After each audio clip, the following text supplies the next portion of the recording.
Olá, pessoal! Sejam muito bem-vindos a mais um podcast by Last Link, o nosso Linkcast.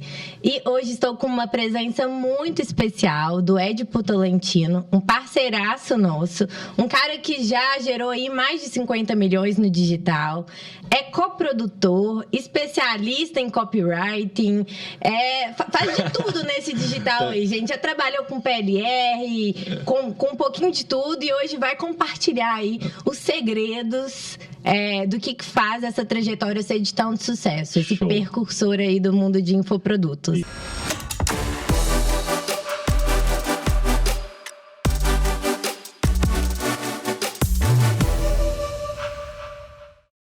Primeiramente, é uma honra estar aqui. Agradeço vocês, ao Michel, a parceria que eu estou construindo com vocês, que acredito que vai ser de muito longo prazo.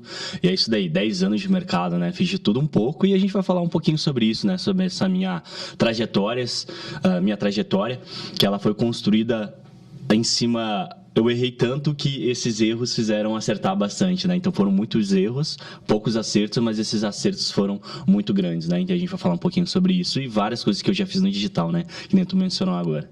É porque 10 anos de mercado não tem como se manter na mesma, né? Exatamente. Tem que ser basicamente um camaleão ali, se Exato. adaptando e tudo mais. Exato. Então, vou querer entender muita coisa disso aí, como é que foi todo esse processo. Vamos lá. Mas para começar, Claro. Edipo, para quem ainda não te conhece ou não conhece sua trajetória em si, conta um pouquinho de onde que é o Edipo, Show. quem que era o Edipo infância ali, como é que foi sua história? Perfeito. Eu tenho 34 anos, sou de Caxias do Sul, conheci marketing digital em 2013.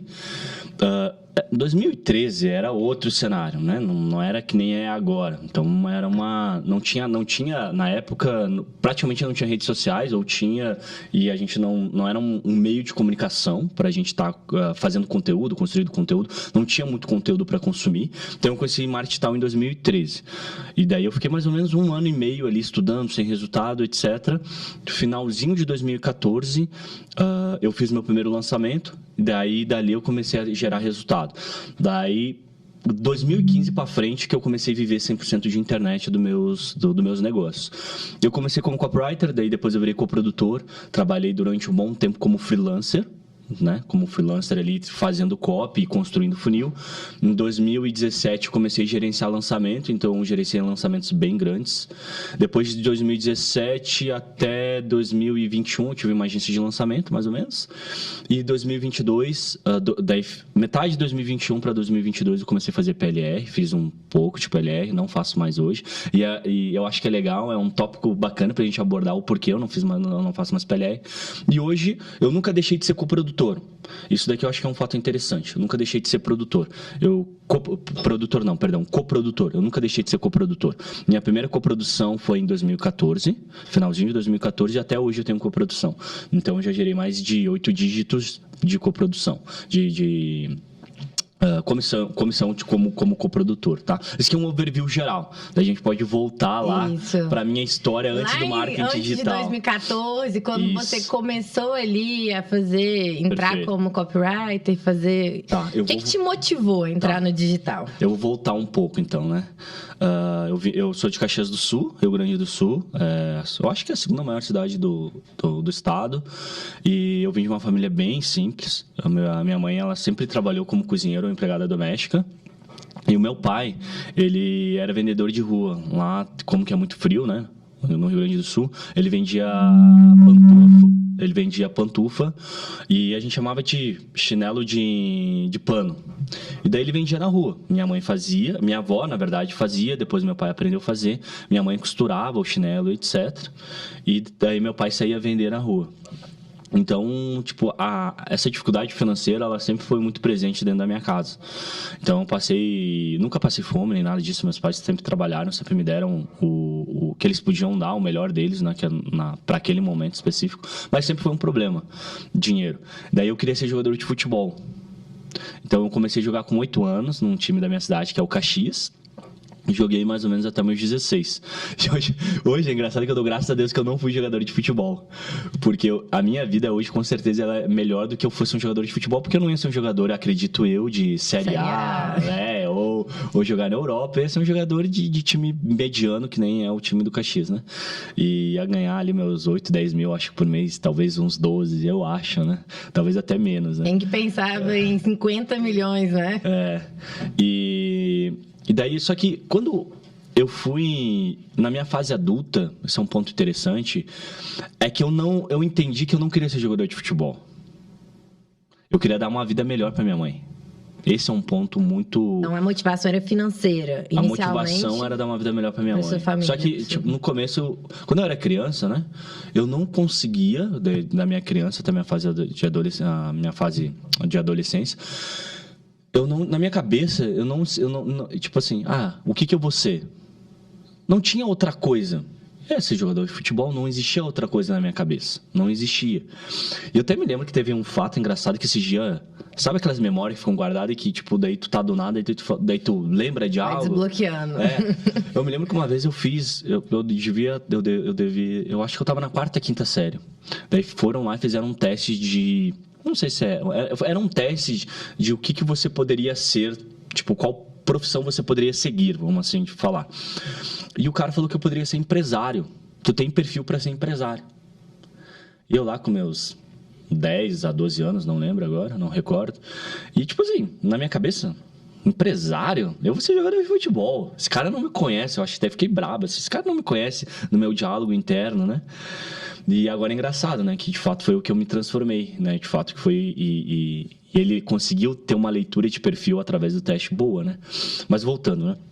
E eu entendi que eu queria dar uma vida melhor para minha mãe. Só que não passava mais nada na minha cabeça. Quando eu cheguei nos meus 14 anos, eu perdi a felicidade de jogar futebol. Porque jogar futebol era a minha vida. Eu ia treinar, né? Olha, eu estudava pela manhã, daí à tarde eu almoçava, eu caminhava de 40 a 50 minutos pro treino, a pé.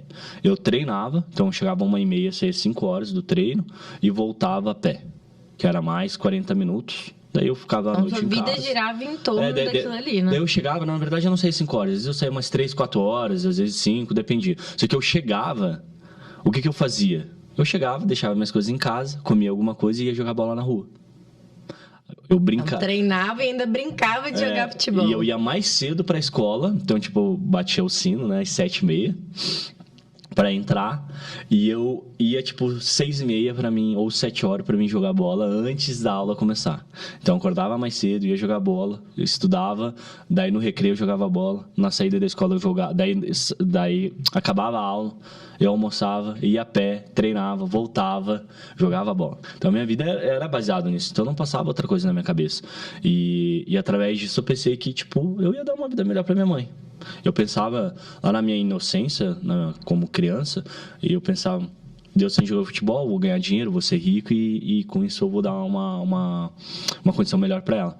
Só que, chegou nos meus 14 anos, daí eu comecei a perder a felicidade de jogar futebol. Só que o que eu vou fazer, né? Eu não sei o que eu vou fazer. Você perdeu a felicidade?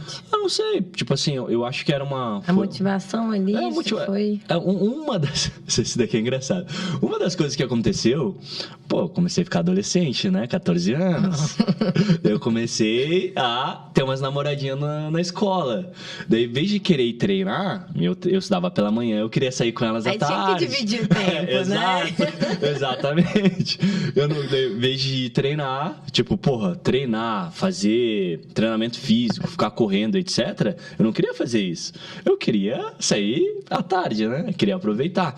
E isso foi uma das coisas. Mas várias outras. E era muita pressão também, assim, tipo... Daí eu comecei a também ter uma consciência um pouco maior e falar, tá, e se não dá certo? Então, aquela pressão... Ela começou também, tipo, e se não dá certo? Eu comecei... Apostando todas as fichas naquilo ali, né? Exato. Meus pais achavam que... Talvez eles acreditavam muito nisso, né? Mas também, tipo, ao mesmo tempo que meus pais acreditavam, hoje eu vejo que... É meio que difícil, assim, né? Porque eu era uma criança, mas meio que faltou também. Meu pai me levava pros treinos, depois de um tempo ele parou de levar. Então, tudo foram coisas que foram contribuindo. E daí, beleza. Daí eu joguei dos 14 aos 16. Eu tentei jogar, assim. Só que, tipo... eu já não ia mais. Daí eu parei de jogar com 16 anos. Daí eu... Quantos anos você tem hoje? Desculpa. 34. Eu sei que eu tenho uma cara de 25. Daí eu joguei até meus 16. Eu fiz um teste quando eu tinha 18 anos. pra voltar a jogar, só que, tipo, já não... Eu até passei no teste, só que era um teste de futsal, não era mais futebol de campo. Só que eu falei, cara, não tô mais afim. Daí eu falei, beleza, eu preciso... Porque qual que é o sistema, né? Daí eu comecei a cair no sistema. O sistema é...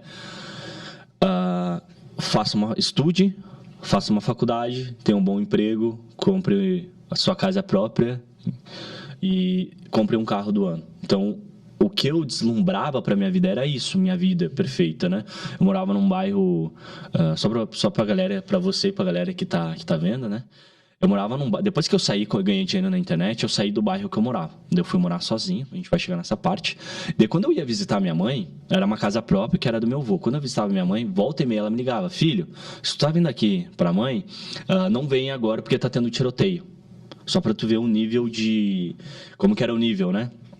Do bairro. Enfim, agora até me perdi porque eu tava falando sobre isso. Você estava contando quando você desistiu realmente e quando falou assim, agora entrei no sistema, o que eu vou precisar fazer para ter sucesso? Exato, entrei no sistema. Daí o sistema era esse, né? Então eu morava ali eu quis só dar o contexto do bairro, né? Daí eu estudava, o sistema, voltando, o sistema. Qual que era o sistema? Era esse. Estude, faça uma boa faculdade, ter um bom carro e tal. E eu pensava isso pra mim. E a minha maior ambição era, aonde eu morava, aqui tá o contexto, aonde eu morava era uma casa de madeira, simples, era uma parte de material, mas de madeira era destruir aquela casa, construir uma casa de 2 andares, e daí eu moraria em cima e deixaria a minha mãe morando embaixo, uma casa legal, no mesmo lugar. Essa que era a minha maior ambição, porque é onde que eu conseguia enxergar. E eu falei, beleza, vai ser isso, então eu preciso estudar. Daí eu comecei beleza, o que eu vou fazer? Daí eu fiz Senai de Construção Civil, que tipo, hoje se uma torneira estragar lá em casa, eu não troco, eu vou pagar alguém. Eu não troco, às vezes, uma lâmpada de tão... mas enfim, fiz Senai de Construção Civil, passei, ganhei como melhor aluno, que eu era bem dedicado, por mais que eu não faça nada hoje. No máximo que eu já fiz foi subir uma parede. E daí eu fiz faculdade, 2 semestres de segurança, daí eu comecei a trabalhar com TI. Antes de falar da faculdade... daí eu fiz 2 semestres de TI, mas beleza, antes de entrar nesse ponto eu vou entrar em outro. Daí eu fiz construção civil e eu vi que, não é isso que eu quero pra minha vida. Não vai ser. Não é o caminho, eu não quero ser nada com mestre de obra e tal, não quero, não é pra mim isso, assim, eu pensando comigo. Eu comecei a ter ambição, assim, tipo assim, cara, beleza, não fui jogador de futebol, eu quero talvez ter uma casa legal, mas eu comecei a pensar assim... Eu acho que eu posso mais, porque os problemas financeiros na minha família, eles continuavam. Eu já estava ali com uma certa idade, morando com meus pais ainda, etc. Isso me incomodava muito aí, né? Então, daí eu comecei a trabalhar numa empresa de carga e descarga, né? Numa transportadora, eu fazia carga e descarga. E daí eu tinha um amigo meu que trabalhava na parte de escritório. Daí ele abriu e daí eu olhava pro escritório, eu não curtia... carregar peso para trabalhar e eu não curtia me sujar para trabalhar. Eu não gostava, só isso. E eu vi que também, como que era aqui no Brasil, isso não é tão valorizado, que como que era um serviço braçal, eu ganhava muito menos do que as pessoas que estavam no escritório. Daí qual que era a minha correlação? Eu vou trabalhar no escritório limpo, vou ganhar mais, não preciso carregar peso. Sem esforço físico ainda. Sem esforço físico. Daí tinha uma vaga que abriu para trabalhar com saque lá, que era... É quando a pessoa ela tem algum problema, ela liga pra reclamar e tal, agora não fugiu. Suporte, assim. Assim, tipo um suporte. Daí eu tinha um amigo meu que trabalhava no escritório e ele me recomendou pro chefe lá na época, pro encarregado. Daí eu cheguei, olha só, a copy. Olha só a cota. Eu cheguei pro chefe, e lá pro encarregado, não me fugiu o nome dele. E ele, o que tu faz? Eu falei, não, faço administração. Daí ele, legal, o que mais? Eu estudo inglês. Eu falei, legal e tal, tem uma vaga aqui, eu acho que tu tem um perfil para essa vaga. E eu consegui a vaga. Só que, quando eu falei que fazia administração, eu não menti. Mas não era faculdade. Ele não me perguntou se era faculdade. Eu fazia um cursinho profissionalizante que eu pagava R$20. E que te abriu uma porta ali naquele momento. Exatamente, e me abriu a porta. E o inglês era a mesma coisa, eu fazia inglês e pagava R$20, então era R$40. Mas o que tu faz? Não tô estudando. O que tu estuda? Eu estudo administração e tô fazendo um cursinho de inglês. Cara, nasceu copywriter, né? Não tem jeito. Ali já começou a correlação com copy. Daí eu entrei daí comecei a trabalhar na parte administrativa. ali. Pô, eu tinha uns 19 anos, 20 anos. Nessa época, quando a gente é muito novo, assim, eu era meio temperamental, assim. Meio cabeça quente, tentadinho. E daí eu briguei lá, não me lembro que eu briguei com um encarregado. Daí eu pedi demissão dessa empresa. Daí eu fui trabalhar numa empresa que era cliente. Daí eu fui trabalhar, que a empresa chamava Conesul. Era uma empresa de importação, se eu não me engano. Daí eu fui, comecei a trabalhar no chão de fábrica lá. Eu separava, então chegava o pedido, eu pegava o pedido, ia para a fábrica, botava no carrinho, depois ia lá para o pessoal que embalava o pedido para depois ir para a transportadora e eles mandassem esse material para as lojas, né? Para as lojas, isso. Só que aquilo também, eu ganhava, na época eu ganhava acho que uns R$540, mais ou menos. E daí eu olhava para o escritório, de novo, mesma coisa. Escritório ganha mais, escritório eu não me sujo, escritório eu tô trabalhando num ambiente legal, ar-condicionado e tal e tudo mais. Daí abri uma vaga para trabalhar com Photoshop CorelDRAW. Eu não sabia o que era isso na época. Eu sabia que era Photoshop, mas eu não sabia muito o que era isso. Então eu pensei assim comigo, fui lá, falei com o RH, falei, eu quero me candidatar, mas tu tem isso? Não, mas eu falei para ela, mas eu posso aprender. Ela, tá, beleza, então, a hora que tu aprender, tu volta aqui. No mesmo dia, eu saí o dia que acabou o expediente, em vez de me deixarem em casa, eu pedi para me deixarem no centro, que daí tu voltava com uma van da empresa. Eu fui num curso e me candidatei e pedi para fazer aulas VIPs para ser mais rápido. E eu pagava, meu salário era 540, eu pagava, tipo, metade do meu salário no curso. Então, o curso que demoraria, tipo, 6 meses, eu consegui fazer em 2, porque era aula particular. Daí eu cheguei para RH e falei, depois de um tempo... E como que foi essa decisão? Porque, assim, você estava num contexto de uma família com dificuldade financeira e tudo mais. Você fala, eu vou pegar metade do meu salário agora para colocar num curso para talvez conseguir uma vaga. Como que você tomava esse tipo de decisão? Assim? Legal. Tipo assim, a minha família, a gente tinha uma dificuldade financeira bastante, mas tinha tudo que era necessário, não faltava. Então, a minha mãe me apoiava nesse tipo de coisa, assim. Eu não precisava... Claro que se eu ajudasse em casa, melhor. Mas se eu falasse para ela, mãe, hoje eu não posso, hoje esse mês eu não posso te ajudar por tal motivo. E ela entendia. Porque a minha relação com a minha mãe, ela sempre... Eu não fui um filho que dei trabalho. Nunca me envolvi com nada errado e tal. Por mais do ambiente que eu saí, assim, eu sempre mantive minha cabeça muito boa, assim. Por exemplo, a galera sempre... É uma curiosidade, eu não bebo nada bebida alcoólica. Não tem nenhum âmbito religioso, nada.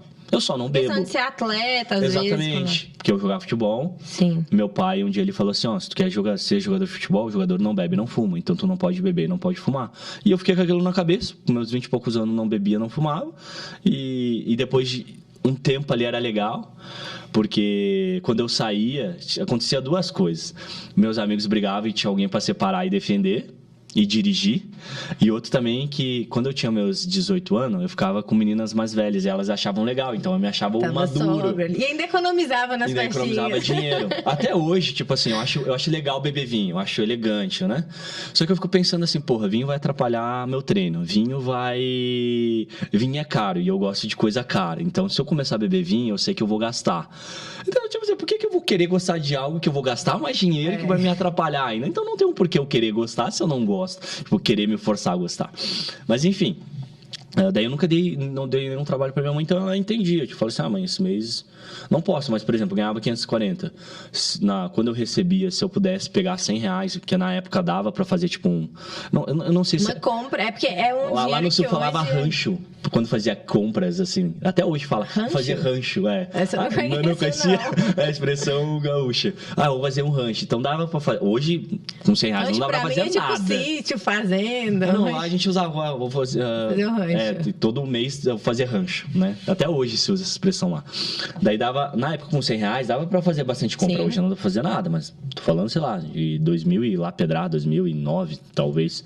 Então dava pra fazer. Então, tipo, beleza, eu pagava metade, pegava mais R$100, fazia ali umas compras, ou ajudava a pagar alguma coisa, internet. Mas se não desse pra pagar, tava tudo ok, assim. A gente não ia passar fome por isso. Eu nunca passei fome, né? Deixar isso muito, muito claro. Então tava tudo ok. Daí, beleza, foi isso.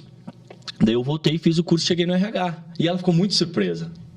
Falou, legal e tal, deixa eu falar. Eu me lembro que o nome de um dos chefes era Leandro. Deixa eu falar com o Leandro. Daí eu consegui a vaga. Daí eu consegui O menino saiu, fez o curso, ele tá querendo muito. Não é possível Exato. que a gente não vai dar uma oportunidade pra ele. Exatamente. Daí eu fui lá, trabalhei 1 ano e pouco nessa empresa. Daí o que começou a acontecer nessa empresa? Tava eu lá trabalhando, né? Fazia lá o dia inteiro na frente do computador. Eu aprendi, eu fiquei bom em fazer... Eu fazia tabloides, que era tipo umas revistas que saíam pra... Como que eu posso falar? Eram uns panfletos, assim, umas revistas que saíam todos os... Então, eu tinha lá um produto, eu tirava foto do produto, pegava, jogava no Photoshop, então recortava, trabalhava a imagem e depois fazia toda a parte gráfica para ir para impressão. Isso tá tudo conectado, né? Porque isso deve ter te ajudado até depois no futuro para fazer criativo, alguma coisa assim, ter alguma noção, para começar. E daí, aí começou o meu gosto por computador. Eu tenho 34 anos, isso é engraçado. Meu primeiro computador eu tive com 18 anos. Não é que nem hoje uma criança já nasce com um computador. Conectado. Eu tive máquina de escrever. Olha só que engraçado. Loucura. Eu tive máquina de escrever, cara. Nossa, parece um tempo da pedra. Eu tive máquina de escrever. Meu pai tinha, daí ele me deu uma pequena lá. E eu me lembro que volta e meia eu usava ela para fazer algumas coisas.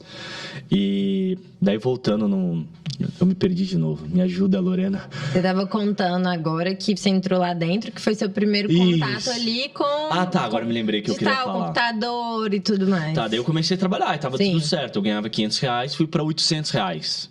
R$300 na época era a mais. Naquele contexto, naquele ambiente, era muita diferença. Beleza. Só que começou a acontecer um fato curioso ali. Tinha um cara que ele chegava na empresa, ele era terceirizado, com uma caminhonete. Eu nem sei a marca da caminhonete, eu não sei o modelo. Talvez é uma caminhonete comum, mas na sua cabeça era... Por exemplo, meu pai, ele teve 2 carros. Um Fusca, que devia ter uns 2 anos e eu não lembro desse Fusca.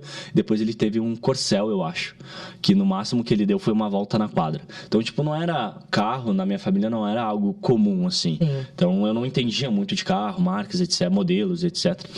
Daí eu via que ele chegava com uma caminhonete. E na minha percepção, aquela caminhonete valia muito dinheiro. E aí ele tinha uma namorada muito bonita. E daí ele ia lá, arrumava... O nome dele é Charlie. Ele ia lá, arrumava os computadores e saía. E ele tinha uma assistência técnica de computador. Então eu pensei assim, esse cara deve ganhar dinheiro. Daí eu pensei assim, na minha inocência, eu preciso aprender a fazer o que esse cara faz. Foi isso, eu preciso aprender. Daí ele ia lá e eu começava a perguntar um monte de coisa pra ele. O que tu faz? Como que tu faz? Não sei o que, tal. Eu comecei... Daí eu chegava do trabalho e começava a estudar sobre manutenção de computador. Daí eu tinha um vizinho na frente da minha casa, que o nome dele é o Jorge. E o Jorge me ensinou. Eu tinha um Jorge e eu tinha outro amigo que era o Gesiel. O Gesiel me ensinou a formatar computador, o Windows XP. E eu comecei a ter gosto por isso, a aprender informática. Eu falei, beleza, quero aprender isso e como que TI lá em 2011, 10, 11, 12, por aí, eu acho que é entre 2009 a 11. TI era uma profissão do futuro, já era... Sim, é que nem marketing digital agora, já era uma realidade, mas era algo que, tava estourando. E daí eu falei, cara, esse aqui é um caminho para mim conseguir ganhar dinheiro. Daí eu comecei a estudar, daí começou a surgir dentro de mim algo mais empreendedor, assim.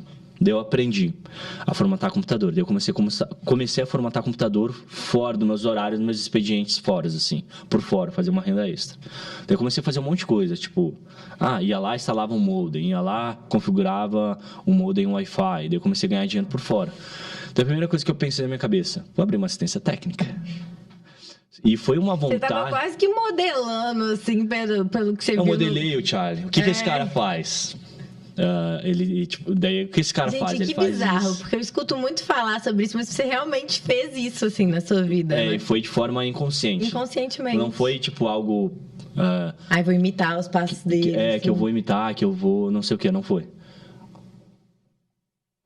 Não, eu queria modelar, mas eu não entendia o poder da modelagem. Anos depois eu fui entender isso. Daí beleza, daí fui lá e abri minha primeira assistência técnica, chamava System Informática. Na minha inocência, né? Eu fui lá na casa do meu sogro, criei a assistência técnica embaixo, onde eles tinham um porão. Falei, vou abrir minha assistência técnica aqui. Botei lá, porque eu já estava ganhando a mesma coisa que eu ganhava no meu emprego. Certo. Eu fui lá, botei todo o meu material, botei lá assistente informática. Fiquei de braço cruzado. Vai chegar cliente, vai chegar cliente pra caramba. Não chegou. Aí me apertava em conta, voltava a trabalhar. Só que daí eu comecei a procurar emprego na minha área. De TI. De TI. Daí eu trabalhei numa assistência técnica, só que eu era muito novo ainda, eu não entendia muito da parte de hardware. Daí eu trabalhei numa assistência técnica e eu queimei um processador sem querer, porque eu não sabia manusear ainda. Daí eu fui lá, queimei e os caras me mandaram embora, que era uma peça cara e tal, e eu era bem iniciante. Daí eu falei, beleza, preciso me especializar. Daí eu fui lá e fiz um curso técnico em informática e comecei a estudar pra caramba. Comecei a estudar pra caramba. Daí eu arrumei... nesse tempo, eu tava trabalhando por conta. Daí eu me apertava, voltava a arrumar emprego. Então, eu fiquei mais ou menos uns 2 anos entre arrumar um emprego e criar uma assistência técnica. Porque o meu desejo, ele era muito forte de trabalhar em casa. Não só de ter um negócio próprio, mas de trabalhar em casa. E é uma época que ninguém nem falava de home office, trabalho. Não que não existia, até poderia existir, mas não é nem... Pouco difundido, assim, eu acho que não é 5% do que é hoje. Não. Muito pouco difundido, muito pouco. E meu maior desejo era trabalhar em casa. Daí, beleza. Daí eu fiquei nisso durante uns 2 anos. Daí, com esse vai e vem, eu já tinha cartão de crédito, com esse vai e vem, eu comecei a criar conta, eu comprei uma moto, eu vendi a moto, o cara não pagou. Então, eu comecei a ter problema financeiro, eu mesmo comecei a ter problema financeiro.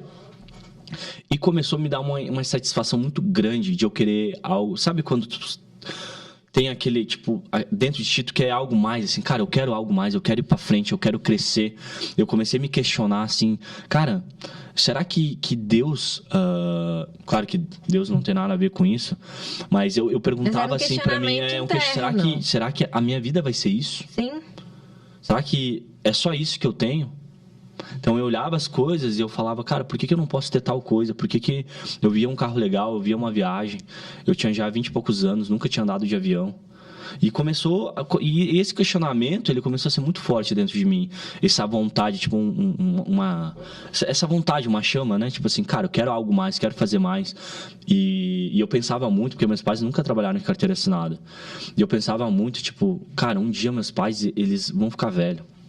E se eles precisarem de ajuda? Como é que não vai ter aposentadoria? O que vai acontecer? Como que vai ser? E daí eu tava namorando na época, eu falei, e como que vai ser a questão de eu dar uma vida legal pra minha namorada? Eu ficava me questionando, pensando, eu quero algo mais. Só que eu não sabia o que era esse algo mais? Que era algo mais, né? Eu pensei que ia ser TI.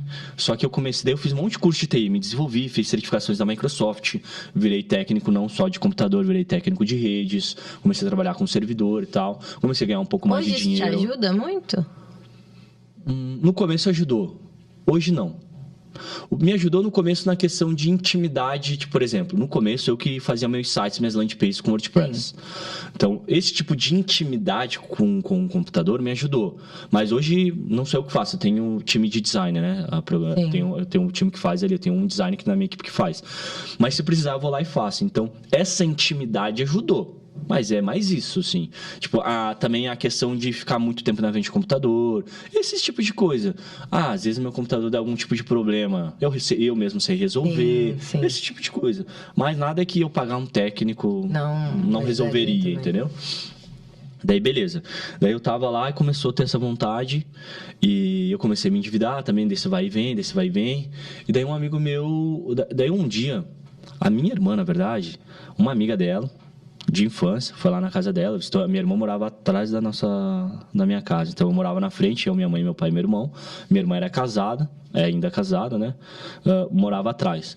Ela tem a Suelen, que era amiga dela, ela vai vir aqui, ela a gente quer te apresentar algo. Era minha irmã, né? Beleza. Então eles me apresentaram um plano de uma empresa de marketing multinível. Na época, para mim era algo muito novo. E ali eu vi Daí, beleza, eles me apresentaram um plano e me levaram para uma apresentação. Era uma sala, então tinha um cara apresentando o plano lá da empresa e tal, e tinha umas pessoas sentadas ali. E eu fui lá, de boa, muito aberto para aprender, muito aberto para ver uma coisa nova. E eu fiquei com o olho estralado, assim, tipo, por quê? Ele começou a falar, porque o Esmeralda ganha 8 mil, porque tu ganha tal viagem, tal coisa. Eu falei, caralho, velho. Tô fazendo coisa errada aqui. Eu quero isso pra minha vida, né? Daí eu fiz essa... Tu sabe que é a empresa de marketing multinível? Sim. Daí eu fiz essa empresa de marketing multinível durante 1 ano. E daí eu tentei conciliar com o meu emprego. Eu estava num emprego até estável. Eu conseguia, na época, tirar uns 2 mil reais, que não era ruim pra época, assim, fazendo serão. Eu trabalhava alguns finais de semana também. E daí eu ainda fazia... Eu trabalhava por fora com manutenção de computador. Então eu tirava mais uns 1.000 reais. Eu tava tirando, acho que na época, uns 2.500. Alguns meses raros, 3. Então tava sendo muito bom pra mim aquilo. Pô, 3 mil. Pra piramidezinha ali funcionar, você tem que ser um baita vendedor também, né? Exato. Porque o negócio Aí começou. Eu até digo que eu acho que a galera que está escutando vai entender que se não fosse a empresa de marketing multinível, eu não estaria onde eu estou hoje. E eu vou falar o porquê eu acredito muito nisso. Exatamente. Daí eu entrei, exatamente que eu digo que tem que ser um baita vendedor. Daí, beleza, apresentou, fui lá e me cadastrei. Tinha que comprar um negócio para entrar, 600 e poucos reais. Eu falei, cara, é isso que eu quero fazer. Eu criei uma rede de mais de 100 pessoas. Só voltando um pouco. Daí eu tentei conciliar com o emprego ali que eu falei que eu tava ganhando legal. Não deu. Eu tentei trabalhar meio turno. Não deu, porque a minha cabeça, a minha mente, ela não tava mais na empresa. Ela não tava mais nisso da TI. A minha mente tava virar diamante na empresa. Chegar no próximo nível até chegar diamante. Então, ali, daí beleza, não consegui conciliar. Saí, eu falei, cara, daí meu plano era... Vou me dedicar 100% na empresa, vou me manter fazendo manutenção de computadores e vou deixar estourar os cartões de crédito. Esse foi o plano. Não foi o plano ideal, mas foi o que eu tinha no momento. Eu falei, cara, foi isso. Eu vou fazer isso. Daí, beleza. E comecei a me dedicar 100% para a empresa. Ali, eu cheguei a ter uma rede de 100 pessoas abaixo de mim. Eu saía toda tarde para falar com 3, 4, 5 pessoas, bater na porta, mandar mensagem no Facebook, agendar reunião, encontrar em shopping, tudo com recursos próprios, fazer coisa. E eu acho que o máximo que eu ganhei nessa empresa foi 600 reais no mês, nunca ganhei mais do que isso. Com esse tanto de gente? Porque a pessoa ela tinha que se ativar, né? Ela não se ativava, então ela comprava, no outro mês ela tinha que pagar ali o valor que eu acho que uns 300 reais ela não pagava. Eu cheguei num nível 1, e não me lembro se eu cheguei no nível 2, assim. E aquilo, daí eu andei a primeira vez de avião, porque como que se chamava? A líder de cima, cara. Porra, tem uma expressão, um nome que se usa. Mas enfim, a minha líder de cima, a pessoa que estava acima de mim, ela me deu uma viagem para São Paulo, junto, assim. Daí eu fui. Porra, foi massa pra caramba, a primeira vez que eu tava viajando de avião, etc. E eu comecei a me desenvolver aí, porque quando eu ia nas reuniões, eles começaram a falar sobre modelagem, começaram a falar sobre... ali eu comecei a ver um pouco sobre lei da atração, e ali teve um ponto que foi um ponto muito importante para mim, que foi que eu me lembro que um cara... Como que eu fiz... Eu joguei futebol, eu fui um atleta quando criança, até a minha adolescência. Eu sempre fui um cara disciplinado. E o cara falou assim, vocês têm que aprender, vocês têm que ler livros. Os mentores estão ali a 20 reais. E eu, na minha cabeça, eu posso ler. Quer dizer, um livro eu posso comprar. Por mais que eu tenha dificuldade financeira, eu não vou dar dificuldade de comprar um livro de 20 reais. É um McDonald's a menos. Daí eu comecei a comprar livro. E comecei a ler. Eu não gostava de ler. Eu tinha... nessa época, eu não escrevia direito, eu não falava direito. Imagina, eu com 20 e poucos anos, eu nunca tinha lido um livro inteiro. Eu era muito limitado, eu era uma pessoa limitada. E ali eu comecei a escutar os líderes que tinham sucesso, o que eles tinham feito. Tinha um cara que eu não vou falar todo o nome dele, que era o Daniel, que era tipo o top dos top. Daí lá tinha o Daniel, daí eu dormia escutando um áudio dele. Daí tinha os 8 passos lá, daí eu escutava os 8 passos. E eu comecei a desenvolver uma mentalidade muito boa. Eu comecei a ler, mesmo não gostando. Eu falei, beleza, eu não gosto.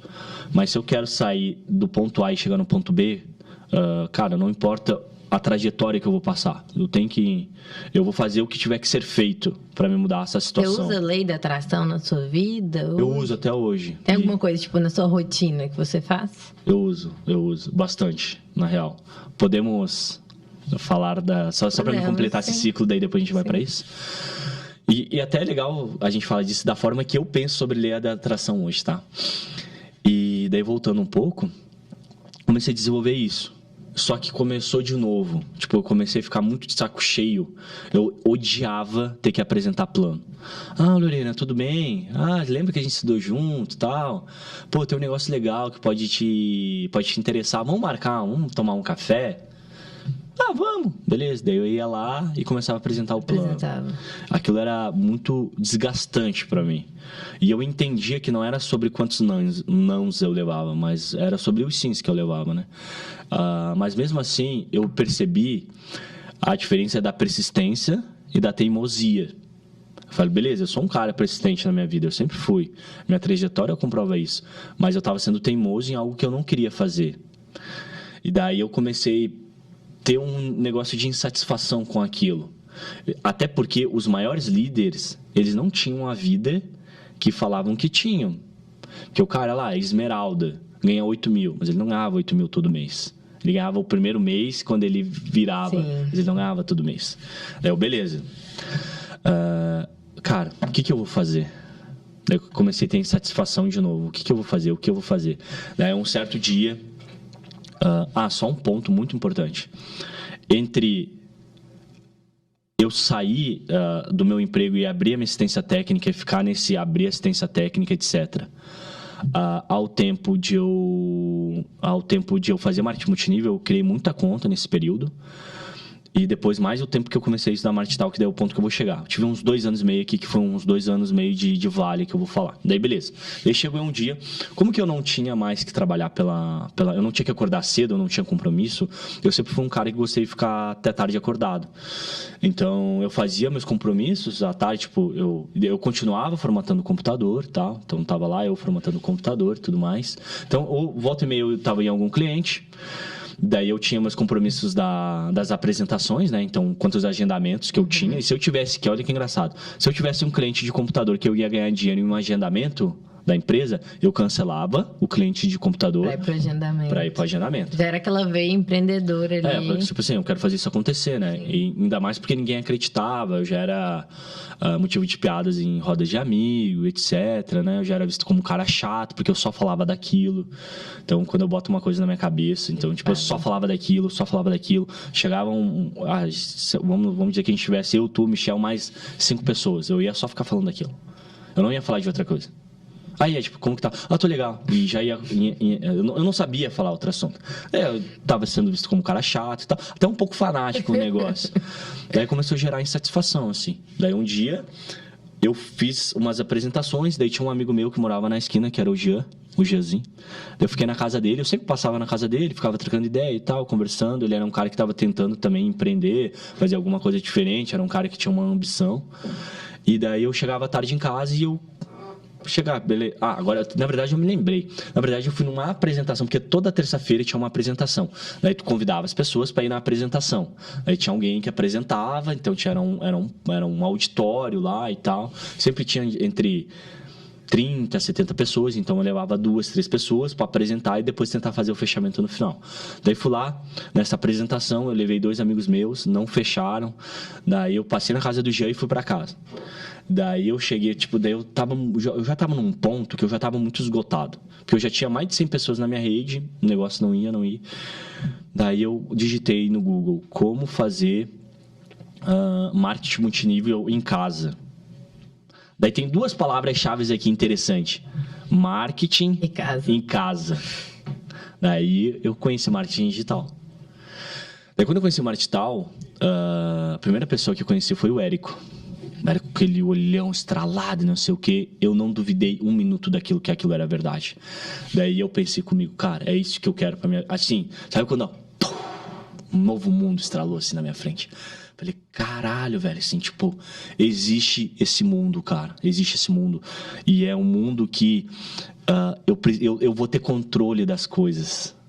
Não é algo que, tipo, a empresa de marketing multinível não tem o controle, porque ela pode fechar as portas a hora que bem entender, e eles podem mudar as regras a hora que eles bem entender. Sim. E eu falei, cara, existe um mundo. E algo que me trouxe uma convicção ainda maior, que hoje esse cara é um amigo pessoal meu, que é o Bruno Piscinini, ele é um cara da minha cidade, Caxias do Sul. Eu não sei por qual o motivo, por ele ser da minha cidade, ele estava viajando à Tailândia, gerando conteúdo sobre marketing digital, falando sobre como criar negócio online. Eu falei, porra, um cara da minha cidade, velho. Ele conseguiu, eu também posso. Isso me trouxe uma convicção muito, muito, muito grande. É isso. E desde então, daí eu tentei fazer ainda marketing multinível durante um tempo e tal. Daí fui para uma empresa, fui para outra, não rolou. E daí, beleza, eu falei, cara, é isso que eu quero para minha vida. Daí, entre a primeira assistência técnica que eu abri até eu dar certo marketing digital, foram quase 2 anos e meio. 2 anos e meio aqui. Não, na verdade foram mais. Se eu for pegar a primeira vez, eu vou pegar quando eu entrei na empresa de marketing multinível, que foi começo de 2012, até eu conheci o marketing, até ter resultado com o marketing digital, foram 2 anos praticamente aí. 2 anos que eu criei dívida, 2 anos que eu fui xingado como vagabundo, que não queria nada com nada. Porque as pessoas nem reconheciam naquela época né? que era trabalhar com marketing. Porque quando eu conheci, antes de falar desse ponto específico, daí beleza, conheci marketing digital, eu quero isso pra minha vida, tentei fazer, beleza. Daí teve uma época que eu falei, cara, vou queimar a ponte de novo. Sair das empresas, vou me dedicar 100% ao marketing digital e vou continuar fazendo manutenção de computador e pagar minhas contas básicas. Sim. Eu tinha que pagar a parcela de um carro, que era um Celtinha. Cara, engraçado que esse Celta, eu paguei ele 15 mil parcelado, e quando eu tentei vender, as pessoas não queriam pagar 3 mil nele. Porque eu não tinha dinheiro para fazer a manutenção nele, né? Eu só trocava o óleo. Daí, nessa época, foi um tempo muito difícil. Eu fiquei 2 anos sem comprar roupa pra mim. A minha namorada comprava desodorante pra mim. Foram 2 anos muito tensos, assim, muito, muito, muito tensos pra mim. E daí, como eu chegava em casa, daí eu ia lá, formatava o computador, daí eu comecei a trabalhar nos finais de semana como garçom, eu comecei a fazer entrega. Então, tipo, tinha a minha sogra na época, tinha uma padaria que eles faziam entrega em Gramado, porque Caxias do Sul a Gramado é 1h20 de carro, perto. Daí eu pegava lá biscoito, bolacha, pão fatiado, várias encomendas, ia para Gramado, entregava e passava em algumas padarias para ver se eles queriam comprar alguma coisa e vendia. Então, eu aprendi a vender na empresa de marketing multinível, então eu já sabia vender, abordar e tal. Eu chegava nessa empresa e vendia também. Daí eu chegava em algumas padarias, alguns mercados, armazém, ia vendendo ali, eu ganhava comissão, eu ganhava 120 fixo, mais uma comissão. Então, às vezes dava uns R$200. Daí mais formatar computador, mais trabalhar de garçom, e isso me dava lá... Já dava uma flexibilidade para você dedicar mais. Uns 1.500 a 1.200 por mês, me dava, assim, tipo, por mais que eu fazia muita coisa, porque a manutenção de computador eu praticamente zerei, assim, eu fazia algumas coisas ainda, mas eu não ia atrás que nem eu ia uma vez, porque eu não tinha mais cabeça, eu não queria mais fazer aquilo. Daí beleza, só que daí eu fazia isso durante o dia, eu chegava à noite e ficava na frente do computador. Então o meu quarto, ele dava de frente para a rua, então às vezes as pessoas passavam. Então a minha casa era tipo minha casa, daí atrás tinha a casa da minha irmã, daí atrás tinha a casa da vizinha, a janela da vizinha dava tipo dentro do nosso terreno, daí tinha outra casa, então, tipo assim, era tudo juntinho ali, né? E daí começou a ter essa leitura que eu tava falando antes. Tipo, porque eu já tava vindo uma trajetória que eu não parava emprego. Daí eu fiz marketing multinível. Daí agora, o que o Ed tá inventando? Marketing digital. Essa era o que eu tava inventando. Então, eu comecei a ser visto com o cara que não ia dar certo, porque eu já tinha, de certa forma, fracassado no futebol, né? Então, daí não dei certo nas empresas, enfim, que eu trabalhei. Não dei certo como técnico em informática. Comecei visto como o cara que não queria nada com nada, o cara que era vagabundo, tipo, vários julgamentos, né? Isso foi um tempo bem difícil, mas eu sabia onde que eu queria chegar. E eu tinha uma convicção, Lorena, que eu não sei te explicar. Eu falava assim pra mim mesmo, eu não sei quando... Mas vai acontecer. Mas vai acontecer. Eu falava isso pra minha mãe. Daí eu falava assim pra minha mãe, eu vou ganhar daqui a um tempo uns 10 mil reais. Aí minha mãe, ela não desacreditava, assim, mas era muito longe, né, pra época, assim, 10 mil reais, né? Eu falava pra ela, mãe, eu vou ganhar não sei o que e tal. Não, eu vou ganhar. Eu comecei a estudar marketing digital bastante. Eu não tinha, na época se falava praticamente de até hoje, né? Falava de dropship, de afiliado. Daí começou a vir falar sobre ser produtor e lançar produto. Daí eu pensava e foi quando você encontrou o Érico ali e começou a ver lançamento. Quando eu conheci o Érico, ele não tinha licenciado ainda a fórmula de lançamento no Brasil. Ele tinha um produto que chamava Insider Digital. Eu até comprei as gravações. Daí eu comprei, o primeiro produto que eu comprei, hoje eu tenho a honra de dizer que essa pessoa é minha amiga, que é o Caio Ferreira, se ele estiver assistindo, um abraço para ele. Comprei um e-book chamado Importar da China. Como importar da China? Era um e-book. Aí era parte de drop. Era importação, assim, importação, drop. Daí eu li o e-book, não apliquei nada. Daí beleza. Daí fui lá e comprei um curso que era Segredos do AdSense de um amigo meu, hoje também amigo, Jonathan Tayoba. Ele estava no encontro do meu Mastermind. O Michel até conheceu ele. Eu fui lá e comprei esse curso. Daí eu aprendi a mexer em WordPress. Que loucura você parar pra pensar. Hoje eu sou amigo dessa galera que anos atrás... Não é nem conhecido. O Caio, o Jonathan, o Bruno são amigos mesmo. Assim. Nossa, cabeça deve ficar... O WhatsApp, trocar ideia com eles e etc. E daí... eu comprei esses primeiros produtos, daí eu comprei o curso do Bruno, daí eu tinha comprado eu comecei a estudar pra caramba. E eu fiquei 1 ano e meio sem resultado nenhum, assim, mas eu já tinha um certo conhecimento, uma bagagem. Mas por onde que você começou, assim? A primeira coisa que eu tentei fazer foi eu criei um blog para tu ver, a gente acredita que as coisas são... hoje tem muita gente que aprende marketing digital e quer já ensinar marketing digital. Não seja errado isso, depende da forma que ser feito, tem a forma correta de fazer. E a primeira coisa que eu tentei fazer, como que eu me apaixonei por marketing digital, eu falei, vou ensinar marketing digital. Eu criei um blog que era Internet Sem Segredos. Era uma parada assim, que na época era muito... Uma das coisas que mais se falava na época, era como ganhar dinheiro com uma afiliada através de blog. Quase ninguém falava de tráfego pago na época.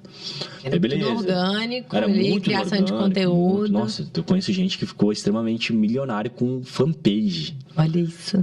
Fanpage tinha um alcance orgânico gigantesco. Eu conheço gente que comprou casa como afiliado postando em fanpage. Era um outro mundo. E daí foi uma das primeiras coisas que eu tentei fazer. Aí só que eu estava estudando, tentando fazer alguma coisa aqui, outra coisa ali. O primeiro dinheiro de fato que eu ganhei foi assim.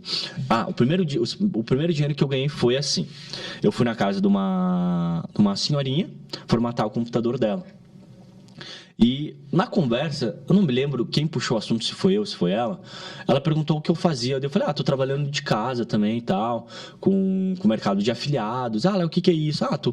Tu tem plataformas e tal, tu vai lá, se afilia ao produto, tu vende esse produto, tu ganha uma comissão. Que legal, como que tu tá aprendendo? Eu comprei um curso. Eu cheguei em casa, peguei meu link de afiliado e mandei pra ela. R$80. O primeiro... Gente, que loucura, sério. Foi assim. A primeira comissão que eu ganhei foi como afiliado. Daí eu comecei a fazer algumas vendas de afiliados assim, no boca a boca. E você não investia em tráfego, nada nessa época? Daí eu me lembro que tinha um e-commerce que eu me afiliei também, que tipo, o meu cunhado, ele volta e meia, ele comprava tênis. Daí eu falei, cara, daí eu falava assim pra ele, toda vez que for comprar tênis, me pede que eu vou te mandar meu link. Daí eu mandava link, ele comprava tênis, daí eu ganhava lá R$30, R$20. Comecei a ganhar um dinheiro, mas nada que era... Mas já motivava, né? Relevante. Mas assim, na minha cabeça era, tô ganhando dinheiro já. Sim. E eu mostrava pra minha mãe, assim tipo, ganhei uma comissão. Eu me lembro uma vez que eu ganhei R$100, né? Os meus primeiros R$100 na internet. Eu fui lá, eu não me lembro como que... Eu sei que meus pais estavam na sala, eu falei, viu, vocês não acreditam, eu ganhei R$100 hoje. Aí eles, que legal, não sei o quê, R$100. Mas era isso que a galera não entende hoje. Tem o pessoal, eu quero ganhar R$1.000 por dia. Isso aqui, filhão, antes de tu ganhar os R$1.000, você tem que ganhar 100, entendeu? Antes de tu ganhar 100 mil por mês, tu tem que ganhar 1.000 por mês, depois 10 mil. Então, é muito mais fácil tu quebrar uma meta em vários pedacinhos e trabalhar com esse próximo passo. Sim. Sabe? Com esse próximo passo. E isso eu aprendi num livro. E eu aplicava isso já. Desde o início você tinha suas metas ali de... Tipo, a minha primeira meta era ganhar R$2.000, porque é o que eu precisava. Eu nunca tive um relacionamento muito bom com meu pai. Tipo, hoje é tranquilo, a gente se fala e tal, é muito boa, a gente conversa, a gente é amigo, mas eu tive problemas, assim, na minha infância com meu pai. E daí eu queria sair de casa. Eu tava com uns 20 e poucos anos. Daí eu comecei a estudar marketing digital ali e tal. E eu queria muito sair de casa. Então, a minha primeira meta foi: o que eu preciso para pagar um aluguel e eu pagar as minhas contas? Porque toda vez que tinha um problema financeiro em casa, tinha um negócio assim... a gente te sustenta ainda, sabe?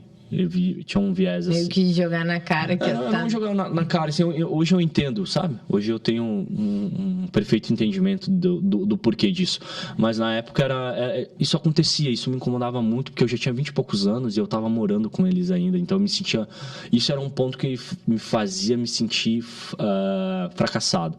E uma das principais coisas que eu aprendi em livros foi sobre a ambiência. O ambiente que eu tava ali era muito escasso. Muito escasso. Eu me lembro que quando eu comecei a ler livro, as pessoas falavam assim: a gente que é pobre. E na minha cabeça eu já falava: eu não sou pobre. Por mais, é um momento que eu tô passando. Você está pobre, mas não é o que você é. Mas eu não sou pobre. Eu falava isso aqui, claro, eu não falava pra pessoa pra não soar arrogante, né? Internalizava. Mas eu internalizava isso pra mim. E eu queria sair daquele ambiente. Eu queria sair me afastar de alguns amigos, morar sozinho. A questão de eu estar morando com meu pai me incomodava muito ainda. Eu queria me afastar daquilo, eu queria me isolar. Tipo assim, cara, eu preciso aprender a me curtir sozinho. Eu preciso aprender a me aproveitar, eu preciso estudar mais e tal. Então eu queria muito isso. Então minha primeira meta era R$2.000. Meu sonho era 10. Meu sonho. Eu não pensava mais do que 10. Porque a minha mente, ela não conseguia enxergar mais do que 10. Ela enxergava 10. Então, minha primeira meta, eu pensei: beleza, antes dos 10, eu quero ganhar 2. Daí eu comecei a ganhar aqueles valorizinhos pequenos com... Um afiliado. Daí veio um ponto importante. Daí eu conheci um cara no primeiro Afiliados Brasil. Daí tinha um cara que era conhecido como Tim Ferriss brasileiro, que é o Marcos Lucas. Você já estava indo em evento? Não. O Afiliados Brasil era um evento que ia ter, mas eu não tinha condições de comprar passagem, ingresso. Eu não tinha dinheiro para hospedagem, não tinha nada. Tal, né? Não tinha essa grana. Era impossível para mim fazer isso na época. Porque eu tava muito... Bom, eu não tinha... Às vezes, assim, eu não tinha para me colocar R$10 de gasolina, era um sofrimento. Sim. Imagina comprar uma passagem de voo, que na época era muito mais caro do que de fato é hoje, né? E o dinheiro era muito mais valorizado do que... A inflação era muito menor do que a inflação de hoje. O dinheiro valia mais. Daí tinha um Afiliados Brasil, daí tinha um cara que era o Marcos Lucas. Se ele estiver vendo também, um abraço para ele. E o Marcos era conhecido como Tim Ferriss brasileiro. Até então, ninguém conhecia o Marcos. Ele tinha um produto que chamava Búfalos Geradores de Dinheiro. Esse era o nome do produto. Era um produto muito hypado. Só que ele não mostrava a cara. Era ele por trás, mas ele não mostrava. Daí quando teve a questão do Afiliados Brasil... Mas era um produto dele mesmo? Era um produto dele, não era... Não era tipo PLR? Não era tipo PLR. Era ele gravando o curso, etc. Sem mostrar o rosto. Sem mostrar o rosto. Daí eu comprei o curso dele. E tal. E daí, quando começou a falar dos palestrantes do evento, apareceu o Marcos Lucas e apareceu ele. Daí eu mandei uma mensagem para ele no Facebook. Não me lembro se era Facebook. Eu acho que era Facebook. Mandei uma mensagem para ele no Facebook e falei: Marcos Lucas, meu nome é eu me apresentei, tô estudando marketing e tal. Eu não me lembro exatamente as palavras, mas eu pedi se ele queria... Eu perguntei se ele queria ser a possibilidade de ser ele meu mentor. Ele demorou uns 3 dias para responder. Depois ele respondeu com muita educação. Falou que não estava pegando nenhum mentorado agora e tal, mas se viesse mudar de ideia, ele ia me chamar. E depois de umas 2 semanas ele me chamou. Gente, ele me chamou. Do momento também. Daí ele tinha um blog. Ele não fazia nada de tráfego pago praticamente. Ele tinha um blog. E ele também, a estratégia de grupos no Facebook era muito forte. Tu gerava muito, porque qual que era a estratégia? Tu postava em grupos de Facebook mensagens, tipo assim, imagens de motivação, praticamente. Coisa de empreendedorismo e tal. As pessoas clicavam, iam pro teu blog, liam o teu artigo. No artigo iam ter links para tua página de vendas do teu curso. Essa era a estratégia que ele usava e uma grande maioria usava essa estratégia. Daí eu comecei a fazer essas imagens para ele para postar no grupo. Ele era programador também. E ele começou ele fez tipo um software, um botzinho para postar automático. Então peguei vários livros e comecei a pegar a mensagem dos livros e comecei a jogar. E esse bot, ele fazia as imagens. E postava ele fazia as mais, agora eu não me lembro se postava no grupo C. Quase que uma inteligência artificial. Era um botzinho ali que a gente chamava. E daí ele fazia isso. Com isso, meio que eu fazia isso sem pagamento nenhum. Porque qual que era a minha cabeça? Eu quero conversar com pessoas que estão onde eu estou. Porque eu li um livro, acho que foi do Tony Robbins, eu acho que foi, que é Onde Tu Quer Chegar? Eu quero ser tal coisa. Então, olha para uma pessoa que está lá. Então, primeira coisa, define onde você quer chegar. Esse é o primeiro ponto.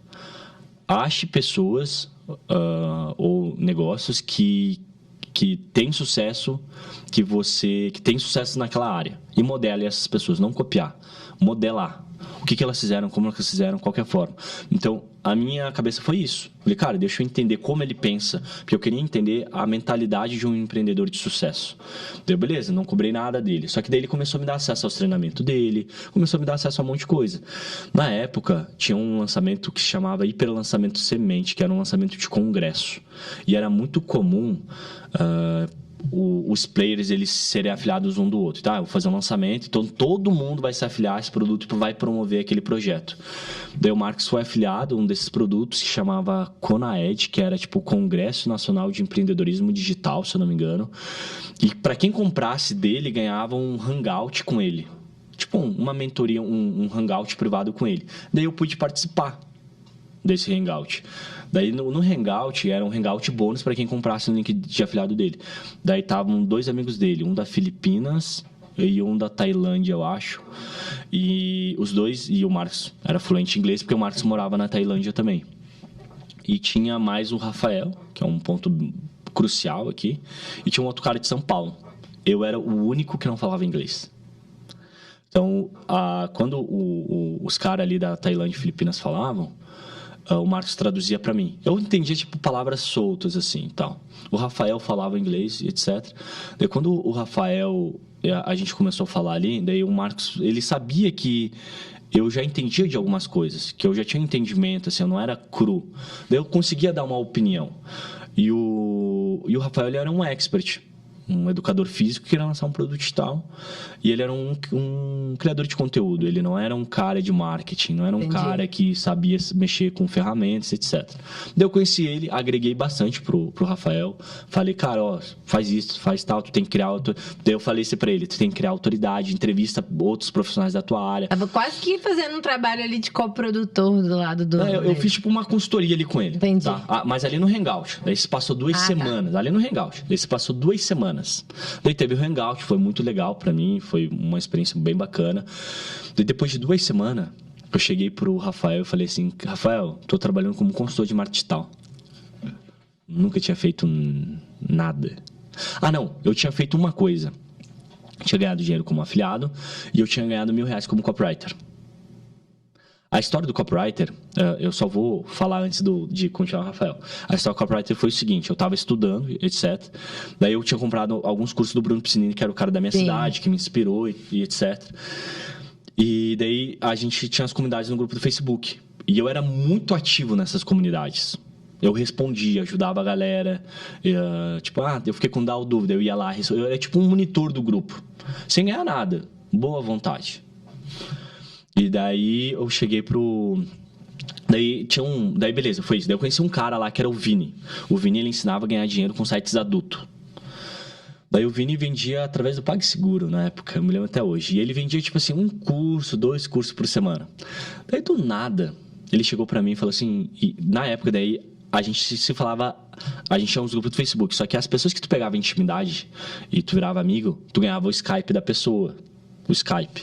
Daí eu tinha um Skype do Vini. A gente vê o poder de comunidade também, né? Como que exato. É cabuloso. Então tinha comunidade no grupo do Facebook, daí eu ganhei, o cara é mais íntimo, eu ganho o Skype dele, que nem fosse o WhatsApp agora.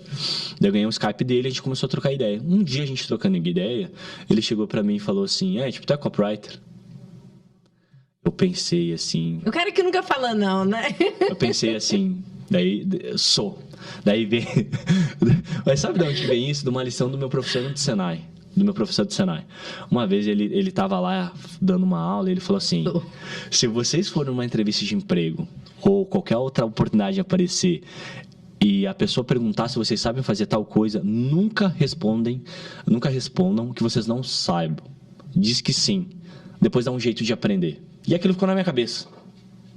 Então, quando ele falou, eu pensei, vem esse ensinamento do meu professor. Meu professor chamava professor... Eu aprendi muito com ele, que era o Rafael. Daí eu pensei e falei, sou. Daí o que eu fiz?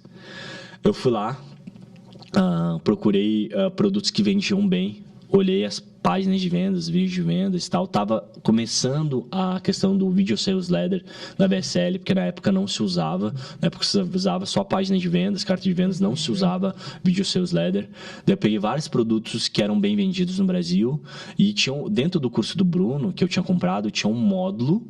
O Bruno, por eu ser muito ativo nas comunidades dele, ele tinha me dado acesso a um curso dele que chamava Marketing Digital com Resultado. E lá tinha um módulo inteiro de copywriting. Aí, o que você foi fazer? Estudei o curso, peguei os produtos mais vendidos, criei uma VSL pro Vini e ganhei meus primeiros R$1.000 assim. Daí foi isso, deu primeiro dinheiro como umas comissõezinhas como afiliado e depois meus primeiros R$1.000 como copywriter, tá? Então eu tinha ganhado isso. E eu tinha ganhado... acho que 2.000... Não, quanto que eu cobrei do cara? Eu cobrei 2.500 para dar uma mentoria. Porque como que eu tava próximo do Marcos Lucas, ele... não, tá, isso daí eu já conto. Daí beleza, fiz o hangout, daí eu fui lá, falei com o Rafael, já volto esse da mentoria. Então foi afiliado, R$1.000 como copywriter. Isso aí que foi meus primeiros dinheiro. Então eu já tava começando a se tornar uma realidade, tá? Também, junto com o afiliado, eu fazia arbitragem de site. O que era arbitragem de site? Eu não ganhei muito dinheiro. De tudo. Eu ganhei como afiliado e como afiliado eu estava fazendo arbitragem de site. Eu comecei a oferecer que eu estava fazendo site. Por quê? Como que eu fazia TI, as pessoas não me correlacionavam. Às vezes, tu faz site. Eu, não faço, mas eu comecei a responder que eu fazia. Daí eu vendia tipo o site a R$900. Ia lá... Você meio que intermediário. Ia lá no Orkana, achava uma pessoa que ia me cobrar R$200 e ganhava 700. Então, pagava os 200 para ela, porque eu pedia 50-50. Sim. Então, a pessoa me pagava lá 450 adiantado. Pegava R$200, pagava a pessoa fazia para mim o site e eu ganhava ali meus R$700, tá? Então, eu ganhei algum dinheiro fazendo isso, mas não foi muito. Então, afiliado, arbitragem de site, comissão como copywriter. Daí, beleza. Mas até aqui não tinha nada que eu tinha ganhado dinheiro, bastante dinheiro. Era uma renda extra ainda que eu estava fazendo ali. Daí eu conheci o Rafael. Daí eu cheguei pro Rafael e falei, tô trabalhando como consultor. Nunca tinha dado nenhuma consultoria na minha vida. Quanto que tu tá cobrando e tal? Daí eu falei, quanto que ficaria legal para ti? E daí a gente conversando, a gente fechou um pacote de R$500 por mês. Pô, já era um quarto do que eu precisava. Beleza, já estou ganhando dinheiro com a internet. Então, na minha cabeça, aquilo já era uma realidade. Sim. Não era o suficiente para mim viver de internet 100%, mas já era uma realidade. Daí a gente começou a trabalhar num produto do Rafael, que era um produto que ele ia ensinar, na época, treino HIIT, treinos intervalados de alta intensidade, não era algo falado no Brasil. Então, tinha muito... O nível de sofisticação do mercado, ele era muito mais abaixo do que é hoje, né? Então...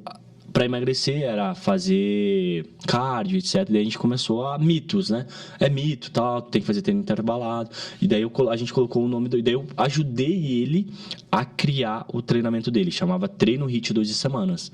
Porque eu aprendi, através de perguntas, eu desenvolvia o método da pessoa. Quanto tempo... tu tem esse treinamento offline? Tenho. Quanto tempo que demora? 12 semanas. Qual que é... treino HIIT. Treino HIIT não tem ninguém falando sobre isso. Daí a gente eu comecei a criar as landing pages, comecei a fazer tráfego através do Facebook Ads, comecei a fazer as copies e fiz um lançamento para ele. Daí eu viajei para Goiânia, ele me pagou através de milhas. Fui lá, viajei. Eu fui o cara modelo lá para fazer os treinos. Eu já estava bem fora de forma. Daí eu fui lá fazer os treinos para ele gravava, daí ele fazia as edições de vídeo. Uma coisa que eu nunca fiz, que eu não sei fazer, foi edição de vídeo. Daí ele fazia edição de vídeo, fazia o conteúdo, eu fazia todo o resto. Daí a gente criou uma lista de e-mail, etc. Ele me pagava R$500. Daí meu acordo com ele era ter 10% do produto. Daí eu falei para ele, cara, eu não quero... Você começou como coprodução. Isso, daí você nem sabia o que era coprodução direito ou já sabia? Na época não se falava de coprodução.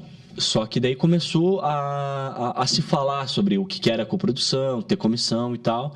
E eu entendi sobre isso que eu poderia me associar a um expert. A um expert. Daí como sócio mesmo do negócio de alguma forma. Exato. Como contribuir ali de alguma forma. Então eu cobrava R$500 dele. Eu falei pra ele, cara, não quero mais esses R$500. Eu quero comissão. Porque eu entendi que a comissão ia me dar escala. Daí eu fiz o primeiro lançamento dele. A gente fez... O lançamento dele foi um lançamento de criar lista. A gente fez o vídeo Sales Letter, que é o vídeo de vendas, né? E daí eu era muito por e-mail. Tipo assim, eu uso muito e-mail, mas eu tipo assim, 90% era e-mail. Daí o dia que a VSL ficou pronta, eu mandei e-mail para a lista para a pessoa assistir o vídeo de vendas e depois comprar. Daí em 30 dias a gente fez tipo R$30 mil investindo R$1.500. Daí eu tinha 10%, ganhei 3 mil. Esses 1.500 vocês direcionaram para o quê? Para construção de lista. Só para comprar lead. Para e-mail mesmo. Para e-mail mesmo. Praticamente só para isso. Então, eu criava as landing pages Tava com uma coisa inovadora ali na sua página de vendas, que era a questão do vídeo tipo assim, e tudo mais. Até hoje, o que funciona a gente chamava de squeeze page, que é a página de captura, né? A gente nem usava a expressão página de captura. Se alguém falava página de captura, tipo, soava estranho. Ou era squeeze page que a gente usava. Mesma coisa. Na época não se usava a palavra perpétuo, se usava evergreen. Então, squeeze page. Então, o que funcionava numa squeeze page? Cara, tem que dar foco, o objetivo único no CTA para a pessoa se cadastrar. Tira tudo que é distração. Então, headline, formulário e botão.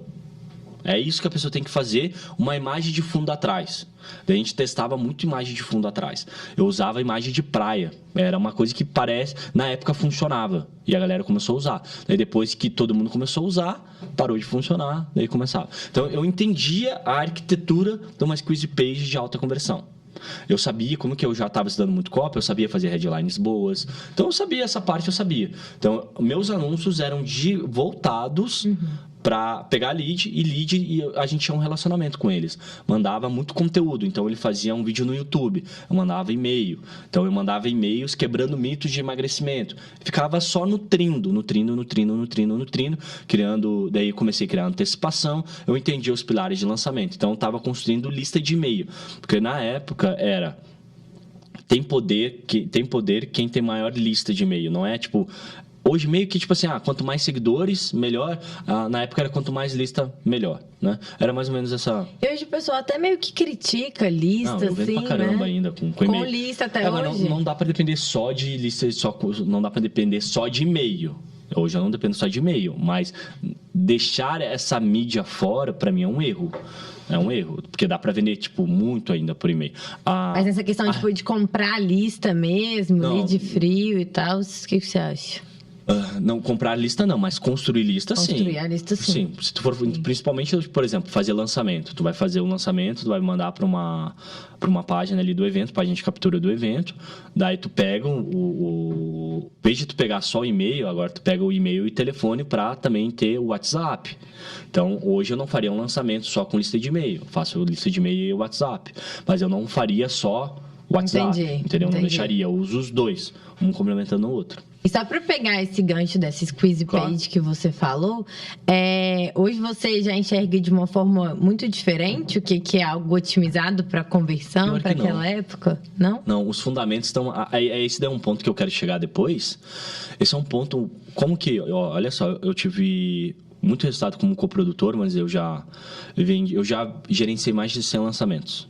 Mas eu já gerenciei perpétuo de 7 dígitos por mês. Já vendi suplemento, já vendi produto digital como expert, como coprodutor, com produtos de PLR. Então, eu tenho uma bagagem muito grande. Já vendi através de webinário perpétuo, já vendi através de VSL, muito através de VSL, lançamento, etc. Vários tipos de lançamento. Mas... qual que é a correlação, né? Tipo assim, de conseguir ter resultado em vários negócios distintos, porque todos eles têm fundamentos por trás e tem coisas que são atemporais, que vão funcionar. Por que eu gosto muito de copy? Porque persuasão, ela é atemporal. Persuasão é atemporal. Então, o Meta Ads lá, o Facebook Ads, o dashboard dele muda a todo momento. Mas saber ler métricas é atemporal. saber as métricas, tipo, beleza, alguma métrica ou outra vai mudar, mas quais são as KPIs que eu preciso saber entender? Então, eu sempre foquei no fundamento do negócio. Então, o fundamento, ele não muda. Então, tem coisa que hoje, 80% do que funcionava numa squeeze page lá atrás, numa página de captura, é o que funciona agora. Às vezes, o que vai mudar é que, se for um lançamento, por exemplo, vai ter um pouco mais de informação. Porque a pessoa precisa de um pouco mais de informação para saber no que ela está se inscrevendo. Porque dela o lead pode ser até um pouco mais caro, mas é um lead mais qualificado. Então, são poucas coisas que mudam.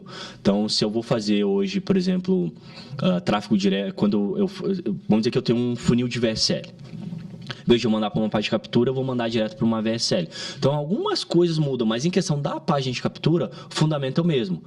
Uma headline, uma boa headline, não tirar o foco principal, que é tu pegar o contato, que é essa pessoa que é um visitante, um prospecto, ela virar um lead, né? Ela vai virar um lead ali naquele momento.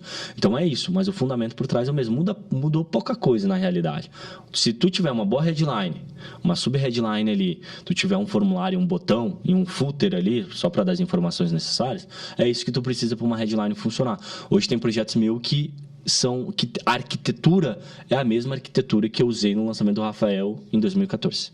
A arquitetura é a mesma, porque sabe? É tudo estudo por trás, né? Até psicologia humana mesmo, né? O que, tipo te assim, leva a converter os gatilhos. Headline funciona desde que era a mala direta, né?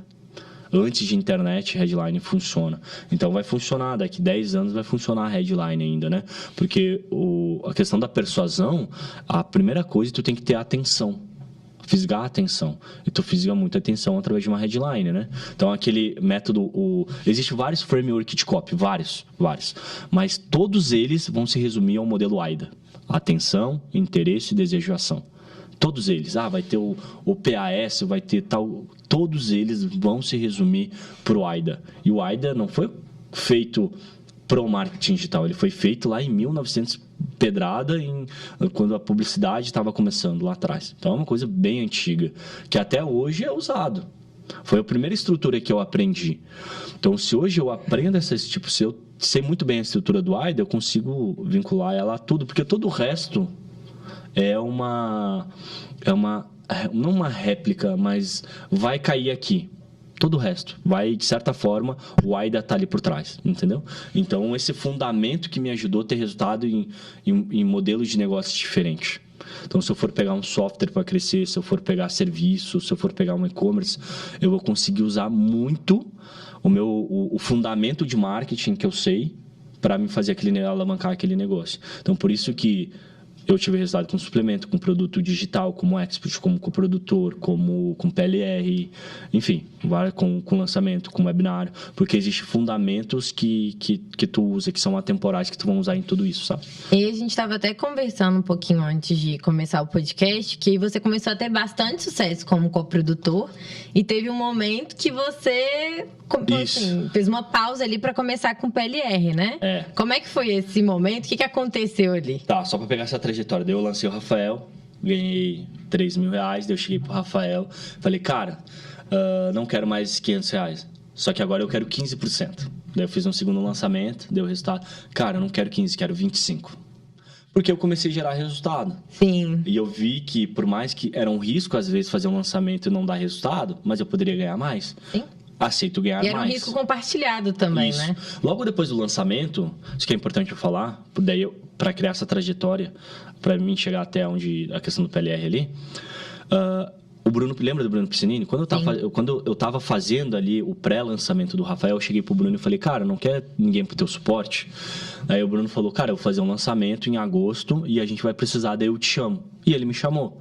Eles licenciaram um produto de copywriting, que era do John Benson, que é um dos pais de VSL, que chamava Máquina Automática de Vendas. Era um produto de R$4.000, eles estavam fazendo um lançamento, todos os grandes players do mercado estavam promovendo esse lançamento, e eu ia ser o cara da recuperação. Então, era um produto de R$4.000. Então, o cara que gerava boleto não pagava, o cara que tinha cartão cancelado, carrinho abandonado, ele criava uma lista, ele botou saldo no meu Skype e eu ligava para essa galera. Telefone mesmo, ligação. Ligação pelo Skype. Cara, e ali foi eu vi aquilo como uma puta oportunidade. Era eu e outra pessoa. E eu atropelei essa pessoa. comecei a entender, tipo assim, pô, as pessoas atendem das 8 mais ou menos até o meio-dia, depois a partir das 18 horas. Então era o horário que eu ligava. E, tipo, ele fazia uma ligação, eu fazia 10. E daí eu ganhava 250 por venda. Eu sei que eu fiz uns 6 mil reais. E aí foi um dinheiro. Eu nunca tinha ganhado tanto dinheiro na minha vida. Meus pais junto, acho que nunca ganharam 6 mil reais. Eu acho que meus pais, no máximo que ganharam foi 3 mil reais junto. Então era muito dinheiro aquilo pra mim. E daí, beleza, daí eu ganhei os 6 mil reais. Eu não ganhei a comissão na hora, foi depois que o lançamento fechou, questão de reembolso, etc. E eu fiz o lançamento do Rafael. Daí eu fiz o lançamento do Rafael. Esse projeto, o Bruno Piscinini, ele estava em parceria com o Rodrigo Polesso, que ele é um expert até hoje no nicho de emagrecimento. Um baita expert. E daí ele estava licenciando junto com o Bruno esse produto, lá dos Estados Unidos. Estilo a fórmula de lançamento, só que era um gerador de copy e tudo mais. Daí, como que eu tive um desempenho muito bom, ele me convidou para ser gerente de afiliado do produto Emagrecer de Vez. E daí ele me perguntou o que eu fazia e tal. Eu falei, sou coprodutor de um produto aqui e tal. E ele me convidou. Daí, beleza, ele me convidou e eu virei coprodutor do projeto, do gerente de afiliados. E ele fez uns cálculos que, no mínimo, eu ia ganhar uns 2 mil reais ali por mês. E ele falou que dava para ganhar mais. Daí eu virei... Porque gerente de afiliados não deixa de ser coprodutor também, de uma certa forma. Daí eu virei gerente de afiliados, porque eu ganhava a comissão da venda dos afiliados. E eu era coprodutor do Rafael.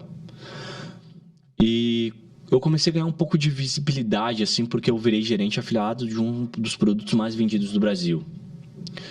E daí eu comecei a ganhar um pouquinho de visibilidade ali, eu comecei a fechar negócio. Daí nessa época, eu virei gerente afiliado de outro produto. Daí eu fazia tráfego para uma coach. E daí eu comecei a fazer um monte de coisa. Daí eu fazia algum site, ainda volta e meia eu fazia a parte de arbitragem de site. Eu me lembro que eu nem sabia o que era SEO. Não que eu não sabia, mas eu não sabia fazer SEO. Daí veio uma empresa para mim fazer SEO para essa empresa. E daí eu fui aprendendo. Eu nunca dizia não. Qual que era a minha estratégia? Pedir um dinheiro adiantado. SEO, não sei. Vou pegar esse dinheiro adiantado, vou comprar um curso, vou estudar o curso, vou colocar em prática o que eu estou aprendendo. Daí eu comecei a ganhar dinheiro assim. Daí com isso comecei a me desenvolver mais. Daí começou a aparecer coproduções melhores. Daí vinha uma coprodução boa aqui, outra coprodução boa ali, e comecei a ganhar. Então, em janeiro de 2015, eu ganhei meus primeiros 10 mil reais. E quando você ganhou o seu primeiro objetivo, assim, que era o máximo na sua cabeça um tempo atrás, o que você pensou? O que você fez com aquele dinheiro? Eu tinha muita conta. Muita conta. Então eu tinha que pagar minhas contas. Meu primeiro desejo era sair do SPC. E eu tinha meu casamento marcado. Então eu tinha contas dos casamentos para pagar. E eu tinha várias contas se eu queria sair do SPC. Eu devia dinheiro para um monte de gente. Então eu tinha essas coisas. Daí eu fui morar sozinho também. Então eram 3 coisas: pagar as coisas do meu casamento, pagar as minhas dívidas, pagar meu aluguel, pagar minha comida, pagar várias coisas. Eu fui morar num apartamento. Quando eu fiz o lançamento do Rafael, eu ganhei 3 mil reais. Eu não sabia se no outro mês eu ia ganhar de novo, mas a minha cabeça foi: cara, vou morar sozinho. Se eu me dedicar ainda mais, vai me dar mais dinheiro. Sim. Vou dar um jeito. Então eu aluguei um apartamento do pai de um amigo meu. Ele me alugou por 300 reais. Esse apartamento, eu não tinha mesa, eu não tinha televisão, eu não tinha cortina. Era o 5º andar, não tinha elevador. Eu não tinha cortina, eu não tinha guarda-roupa. Eu tinha, acho que um micro-ondas que a minha mãe me ajudou a comprar. Eu tinha uma geladeira que a minha sogra me deu, que eu chamava de usina elétrica, porque ela dava um barulhão à noite. Era uma geladeira vermelha. E eu tinha um sofá velho. Eu dormia no sofá. Eu não tinha máquina de lavar roupa, daí eu levava minha roupa para lavar lá na casa da minha mãe. Eu me lembro que eu comia agachado, assim. Então eu ia comer, preparava. E daí eu também estava fazendo low carb nessa época, porque eu tinha engordado pra caramba. E eu tinha aprendido o que era low carb, daí eu fiz low carb. Então eu fazia minha comida, meu frango, meu ovo. Tipo, a minha base alimentar era frango, ovo e banana e água. Daí eu fazia minha comida e eu comia agachado assim no chão, assim, comia assim, agachado no chão. Foi uma época muito boa, assim, aprendizado surreal. Porque nos primeiros 3 dias eu chorava pra caramba. Porque eu tive depressão nessas histórias aqui, né? Daí eu aprendi a diferença de solidão pra solitude. E como que mesmo em depressão você conseguia falar tantos sims? Eu tive depressão um pouco antes de... eu me lembro que, por isso da lei da atração, são vários loops que a gente está abrindo aqui, que a gente vai ter que fechar. Mas a lei da atração, quando eu tinha meus 16, 17 anos, eu tive não foi uma depressão muito funda, foi uma mini depressão. Não sei se existe mini depressão, foi uma depressão leve que eu tive. E daí a minha mãe, quando eu tinha 17 anos, eu briguei com meu pai, eu fui morar sozinho. Nessa época eu estudava à noite, daí eu fazia Senai pela manhã e à tarde eu trabalhava como numa obra, eu era menor aprendiz nessa obra. Então eu era meio que servente pedreiro, eu ajudava ali e tal, não era nada muito pesado, eu ajudava lá. Daí eu tive uma mini depressão assim, e daí eu voltei a morar com meus pais. Daí um dia minha mãe chegou, minha mãe sempre amou assistir filme. Daí tinha uma locadora, ela alocava os DVDs. Eu me lembro do tempo de fita, depois foi para DVD. Ela falou: filho, tem um negócio aqui que eu não sei muito, mas parece ser legal, lei da atração e tal, que é um negócio legal para tu assistir. Daí eu assisti aquilo e eu me lembro que ela entrou no quarto e estava chorando porque eu estava assistindo aquilo. Então, aquilo e mais as coisas que eu lia em livro me ajudou a superar isso. E eu me lembro que quando eu tive a minha primeira depressão, foi quando eu fiz Senai, daí meu professor me encaminhou para psicóloga. Daí a psicóloga, pediu para minha mãe ir, daí minha mãe foi e daí eles queriam me encaminhar para um psiquiatra e falaram que eu ia ter que tomar remédio. Daí eu falei para minha mãe: não vou tomar remédio, eu vou me curar. Eu não sei se a palavra correta é essa, se não for eu peço desculpa. Eu não sei se a palavra curar, mas tipo assim, eu vou superar, eu acho que essa é a melhor palavra, sozinho. Porque eu já estava tendo acesso a outras informações e eu sabia que eu podia superar aquilo sozinho. Eu falei: vou superar sozinho. Daí quando eu fui morar sozinho, eu já tinha passado dessa fase. Daí quando eu fui morar sozinho, eu tive uns 3 dias, assim, foi muito ruim, mas foi um dos melhores momentos, assim, da minha vida, sozinho, assim. A liberdade de eu tá trabalhando, morando num apartamento, tá pagando as minhas contas, tá pagando meu almoço, tá pagando meu aluguel com meu dinheiro, várias coisas assim, sozinhos, assim, cara, isso daqui é fruto do meu trabalho e mais do que nunca, a internet deu certo. Então eu ganhei 10 mil em janeiro, ganhei depois 10 mil em março. Depois deu uma baixada, daí eu comecei a ganhar uma média de 5 mil, só que 5 mil... nem o melhor emprego que eu poderia ter me pagaria 5 mil. Que 5 mil é que nem fosse talvez uns 15 mil hoje. Então, nenhum emprego me pagaria aquilo. Nenhum amigo meu ganhava 5 mil. E não era 5 mil de um emprego, era 5 mil da internet. Então, tinha um peso maior. Daí, ali eu comecei... beleza, daí eu comecei ali a morar sozinho nesse apartamento e tal. E comecei a pegar com produções maiores. Daí eu comecei a ganhar 5. Depois comecei a ganhar 8. Daí, volta e meia eu ganhava 10. Daí eu me lembro que... daí eu casei, daí eu tive um pouco de dificuldade financeira, porque, não era mais só eu.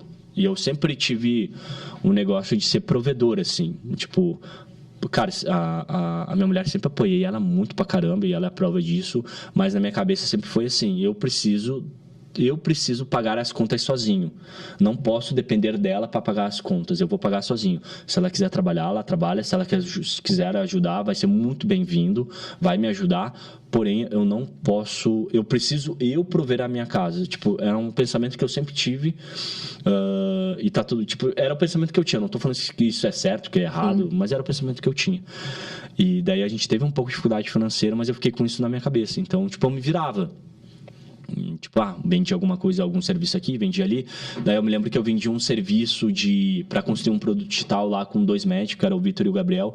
Cobrei 8 mil para construir lá o funil, ajudar eles a construir a ideia do produto, a concepção, os modos do que seria o produto. E o que você acha que fazia os experts confiarem começou em você? Começou a ser indicação, daí o Rafael me indicou eles. Entendi. Daí eles me indicaram, daí a Simone foi outro cara que me indicou. Daí era tudo indicação, tudo indicação. Um começou a indicar o outro, porque eu fiz um trabalho legal. E você escolhia em algum momento o expert também? Alguns momentos, sim. Alguns momentos sempre que eu via que ia ser mais dor de cabeça do que problema. No começo eu não escolhia tanto porque eu precisava de dinheiro. Então não tinha muita escolha. Também daí eu comecei a fazer amigo. Hoje tem um amigo que é um dos meus melhores amigos, que é o Arlindo Armando, que eu até indiquei ele para a Leste. Ele vai começar a fazer um trabalho com a Leste também. E o Arlindo, ele já era um cara que tinha nome no mercado para a época. Hoje ele é um pouco mais... ele ficou um bom tempo low profile, então hoje ele tem uma agência e tal, então como expert ele não é tão conhecido como ele era na época. Daí ele começou a me indicar cliente, daí eu conheci o Arley, que é um cara aqui de BH também, ele começou a me indicar cliente. Então foi indicação deles, de amigos, de network e mais indicação de clientes. E hoje, assim, se você vai selecionar experts para entrar como coprodutor... Muito selecionado. Hoje é muito selecionado. Mas a gente vai falar dessa parte só para chegar à parte do PLR. Do PLR. Daí, beleza, daí eu comecei a virar coprodutor. Daí eu me lembro que eu tive uma dificuldade financeira. Daí eu me lembro que o primeiro lançamento que eu peguei, que foi uma indicação do Arley, eu cobrei R$15 mil. E a pessoa me pagou... só aumentando. Tá? A pessoa me pagou em 3 vezes de 5. Só que como que eu era gerente de afiliados do Rodrigo, desse produto, eu tinha 4%. Eu tinha 4%. A gente conversou lá, porque daí em 2000, isso daí foi em 2000, a gente já está em 2016. Daí em 2016 eu fui para Afiliados Brasil e eu vi que 4% era muito pouco, porque todo gerente de afiliados tinha 15%. Já foi ali no evento? Eu já fui no evento porque daí eu já tinha uma grana. Conseguiu. Daí eu tinha uma grana. Daí eu fui, daí todo mundo falou, pô, 4% é muito pouco, tal, não sei o que. Eu tinha 4 ou 5%. Daí eu fui para 8%. Daí ele lançou um produto novo e isso me deu, tipo, 5 mil de comissão, mais 5 mil de comissão. Daí, tipo assim, eu ganhei naquele mês uns 15 mil reais. Eu nunca tinha ganhado dinheiro assim. Daí eu me lembro que eu fui na casa da minha mãe e a gente pediu uma pizza. Daí eu falei pra minha mãe, pra deixar que eu pago. Daí minha mulher me cutucou, mas tu tem dinheiro pra pagar? Eu falei, tem. Porque a gente tava com... Por mais que eu tivesse ganhando meus 5, 6, 7 mil ali, eu tinha contas que eu tinha parcelado para sair do SPC, eu tinha contas do meu casamento, eu tinha o meu aluguel, agora não era mais só eu sozinho, então tinha ela também em casa, né? Daí ela não trabalhava porque ela fazia faculdade, foi um combinado que eu não faria nada em casa, porque eu iria trabalhar, e ela cuidaria da casa e faria faculdade. Então, essa seria cada um. Porque ela trabalhar, fazer faculdade e mais cuidar da casa ia ser muito pesado para ela. E, tipo, eu sei fazer coisas de casa, assim. Eu sei lavar louça, eu sei... minha mãe me ensinou coisas, assim, tipo... Limpar, eu sei limpar uma casa, mas... Tipo, na época, assim, eu sabia limpar, mas... não... Tipo assim, a minha mulher, ela é muito caprichosa, no nível, tipo, muito hard. Então, eu não conseguia fazer do jeito que ela gostaria que fosse feitas as coisas. Então, o combinado foi esse, tá? Daí ficou assim, combinado, então já tava mais pesado. Daí eu me lembro que a gente passou uma dificuldade financeira, mas as coisas começaram a melhorar. Daí eu comecei a pegar lançamentos maiores, projetos maiores, coisas maiores... E daí eu fui para um apartamento maior. A minha mulher detestava onde a gente morava. Eu pagava R$400 de aluguel. Aumentou de 300 para 400. Daí eu já fui para um apartamento melhor. Comprei um carro melhor. Daí eu comecei a ganhar ali meus 25, 30 mil. Daí as coisas... Nossa, quando eu chegou nesse ponto, as coisas melhoraram muito, assim. Porque eu tinha um custo muito baixo. Então, ganhar 20 mil era muito dinheiro para mim. Então, tipo, eu já estava muito realizado na minha vida de ganhar esse valor, de viver de internet. Assim, pô, eu vivo de internet, eu tenho um carro legal. Daí eu fiz a minha primeira viagem em 2017 para o Peru. Então, eu comecei a realizar sonhos que eu tinha. E as coisas começaram a acontecer. Daí eu fui coprodutor. Daí tipo, se a gente pegar 2016 a 2018... eu fui de 2016 a finalzinho de 2017. Eu era praticamente... O que eu fazia? Eu era coprodutor. Volta e meia aparecia uma coprodução. Eu era gerente de afiliados, então essa gerência de afiliados me dava tipo uns 8, 9 mil por mês. Então era a minha garantia. Pô, eu tenho meus 8 mil por mês aqui, dos meus 5 a meus 8 mil por mês garantido. Daí sempre saía uma coprodução, entrava outra, e eu comecei a prestar também serviço, assim, faz um funil, faz um lançamento. Eu pegava, eu era um freelancer, eu era um copywriter, que eu era copywriter também, eu entendi também que só ser copywriter eu não dava a solução toda. Começou a se posicionar como estrategista, Comecei a posicionar como estrategista, comecei a fazer coisas mais, então um lançamento. Em vez de eu entrar só como copywriter no lançamento, eu posso entrar com a solução toda e ganhar mais. Daí eu terceirizava tráfego. Daí eu, com isso, em vez de cobrar 5% do lançamento, eu cobrava 20%. Então, eu comecei a fazer coisas a mais. Daí, teve um lançamento que eu fui copywriter, eu ganhei 30 mil desse lançamento. Daí, eu peguei um lançamento maior e comecei a entregar a solução toda. Eu terceirizava o tráfego, daí eu ganhei 90 mil. Daí, as coisas começaram a melhorar, eu comecei a ter mais visibilidade e tal, network, indica quem fez tal lançamento, tal isso, tal aquilo, e comecei a ganhar mais dinheiro com isso. Daí eu comecei a fazer lançamentos maiores. Daí eu abri uma agência de lançamento. Assim, eu nunca me posicionei como agência de lançamento, mas eu era. Daí eu, tem uma agência de lançamento. Mas, tipo assim, o nome da agência de lançamento não era conhecida. Era, o Edipo tem uma agência de lançamento. Era tipo isso. Tem uma empresa em BH, que é a Web Mentor, que eu vi uma palestra deles num evento e eu falei, cara, eles me inspiraram a abrir uma agência de lançamento. Daí foi isso. Daí eu abri uma agência de lançamento e comecei a pegar lançamentos maiores. Você começou a ter equipe junto com você? Olha, em 2015 eu já tinha uma pessoa que me ajudava com coisas, suporte, instalar WordPress, algumas coisas. Porque eu vi uma palestra do Frank Kern, que é um guru americano, que ele falou, lista todas as tarefas que tu faz e lista as tarefas que não te dão dinheiro. Então, diretamente. Então, instalar WordPress não me dá dinheiro diretamente. Pensar na estratégia me dá dinheiro. Então, eu comecei a ter equipe. Então, em 2016 eu tinha uma pessoa, em 2015 eu tinha uma pessoa. Daí, apertou financeiramente, eu desliguei ela. Daí, em 2016 eu comecei a ter 2 pessoas trabalhando comigo. Daí, em 2017 foi para 3. Daí, eu comecei a ter equipe.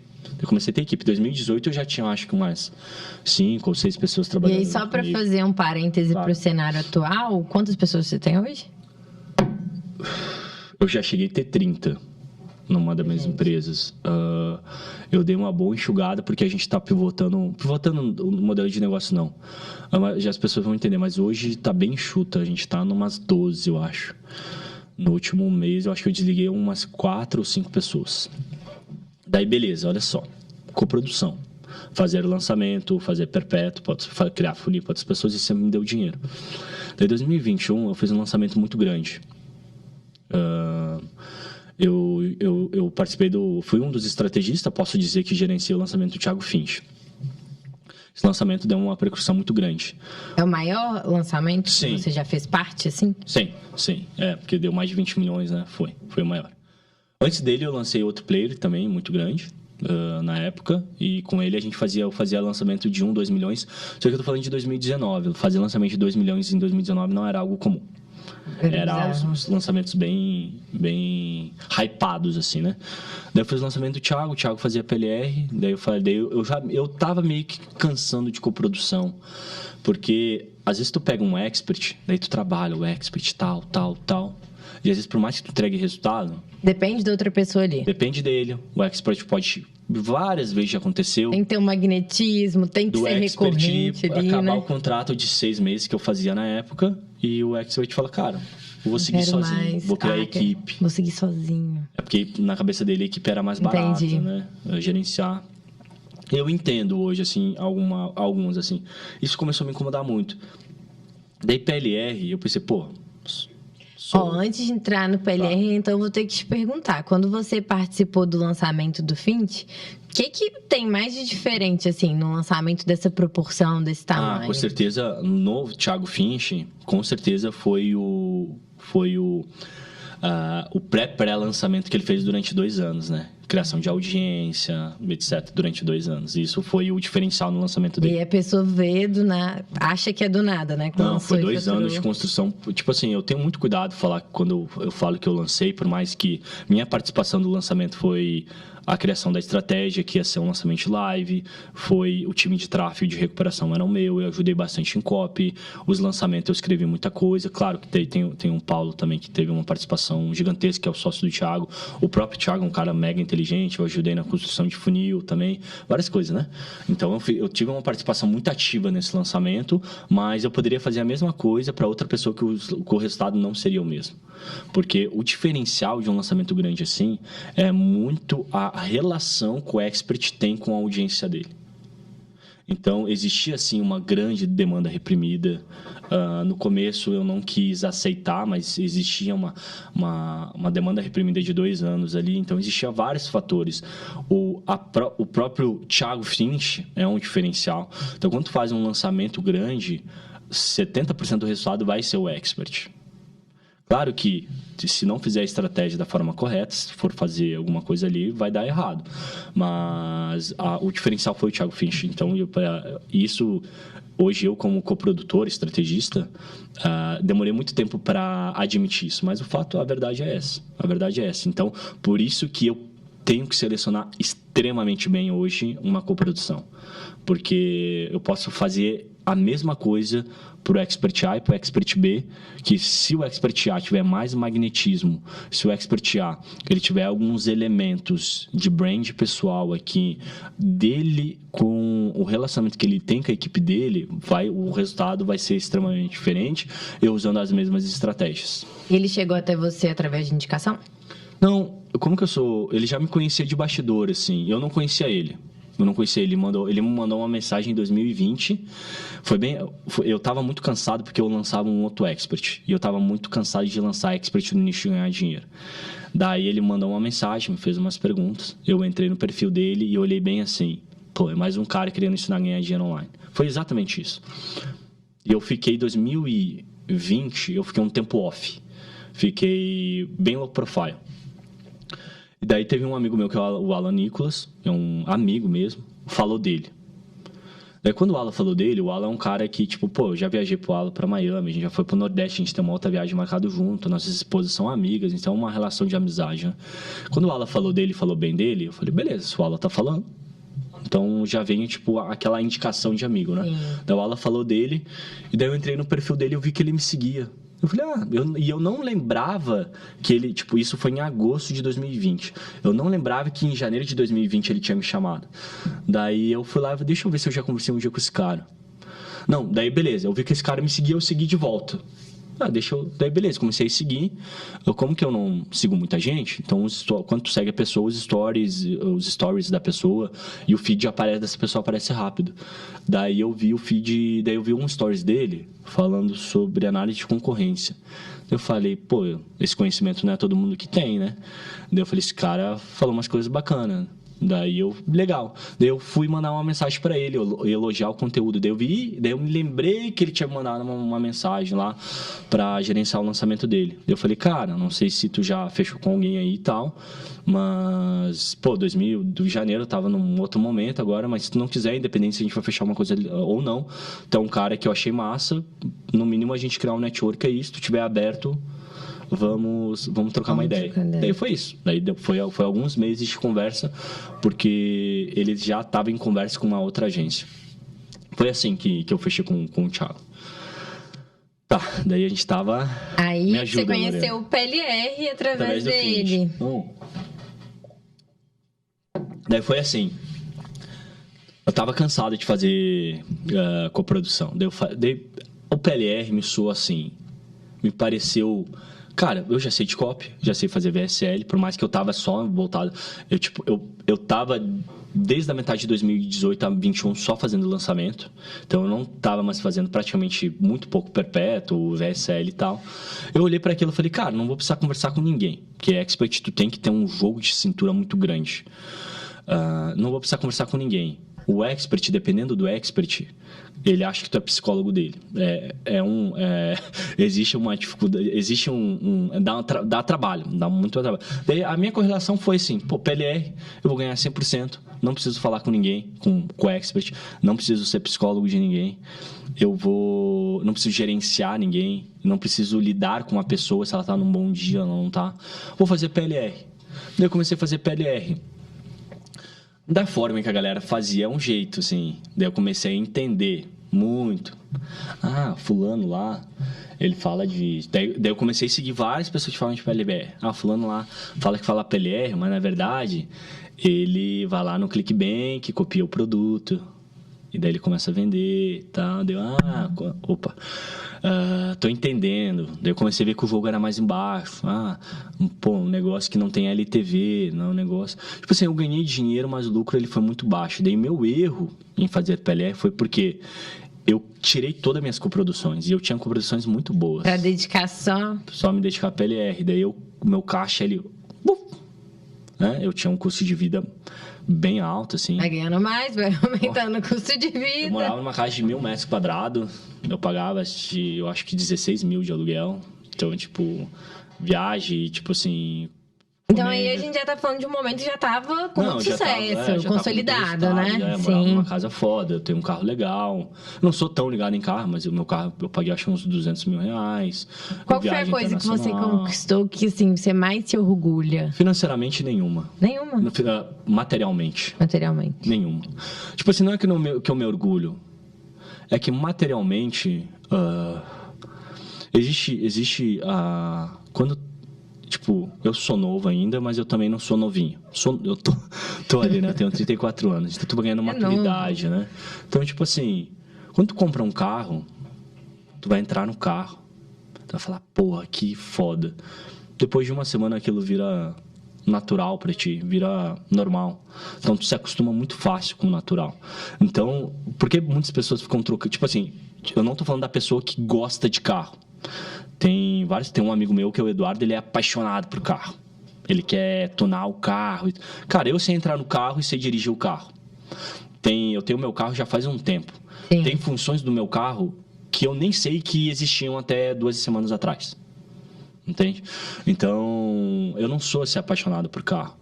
Então, eu comecei a entender que, tipo, eu comecei a me educar que eu não quero que a minha felicidade, ela depende de bens materiais. Eu não quero depender que a minha felicidade seja de eu comprar algo material. Eu quero que a minha felicidade seja de uma experiência, seja de um momento. Então, o que mais me dá satisfação e orgulho é dar uma vida melhor para minha mãe. E hoje você conseguiu tirar ela daquela casa? Ela mora perto da praia, eu sustento meus pais hoje, eu pago o aluguel dela, pago a luz, ela não precisa mais trabalhar como empregada doméstica. Isso me traz felicidade. Me traz felicidade poder viajar, me traz felicidade várias outras coisas. Mas, tipo, o primeiro carro que eu tive bom, assim, foi um Focus. Nossa, foi, tipo assim, uma felicidade muito grande. Eu me lembro que eu ficava andando, tipo assim... teve uma época que eu trabalhava pouco, assim. Eu trabalhava umas 4 horas por dia, ganhava uns 20, 30 mil por mês. E daí eu ficava arrumando pretexto. Vamos lá no cinema, vamos no shopping. Tem que comprar tal coisa. Eu fiquei umas 2 semanas. Esse primeiro carro me trouxe muita felicidade. Mas o carro que eu tenho hoje, que é a BMW, já não trouxe tanto quanto assim. Aquele primeiro ali. Aquele primeiro já não foi tanto. E o que te motiva, então? Assim, tipo... Vou continuar, vou trabalhar pra caramba. Eu tenho independência financeira, mas eu não posso parar de trabalhar.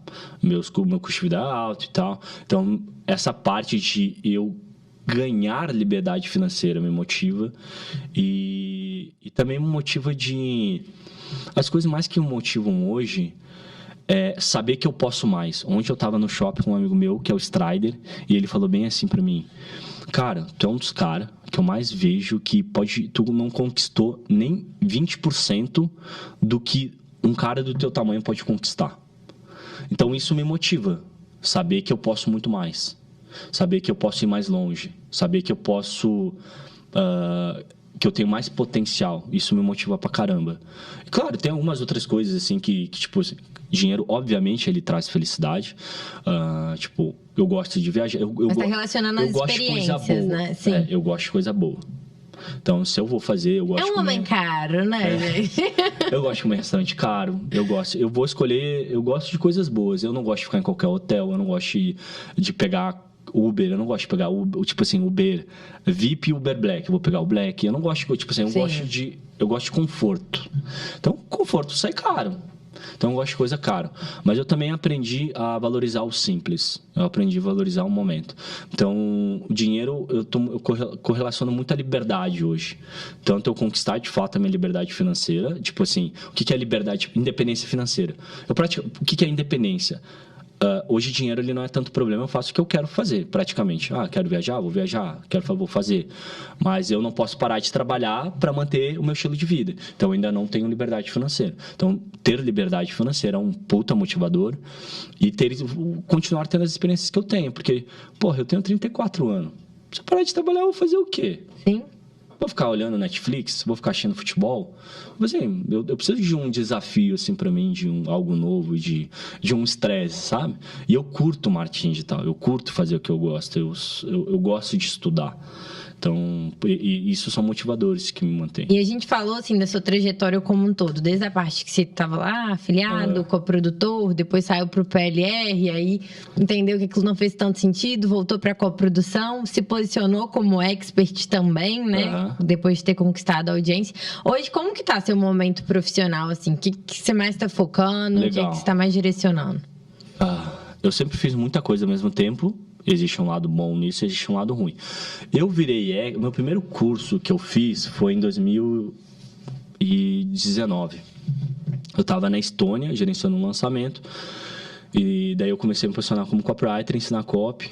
E eu lancei um curso que chama Textos Milionários, ele existe até hoje. E daí foi o meu primeiro curso. E como eu lançava um expert grande, eu comecei a ganhar audiência através dele. E eu sempre quis ser expert assim. Daí eu falei, legal, esse aqui é o meu momento. Daí eu comecei a gerar conteúdo, comecei a ser expert ali em 2019. Então eu sou expert desde 2019.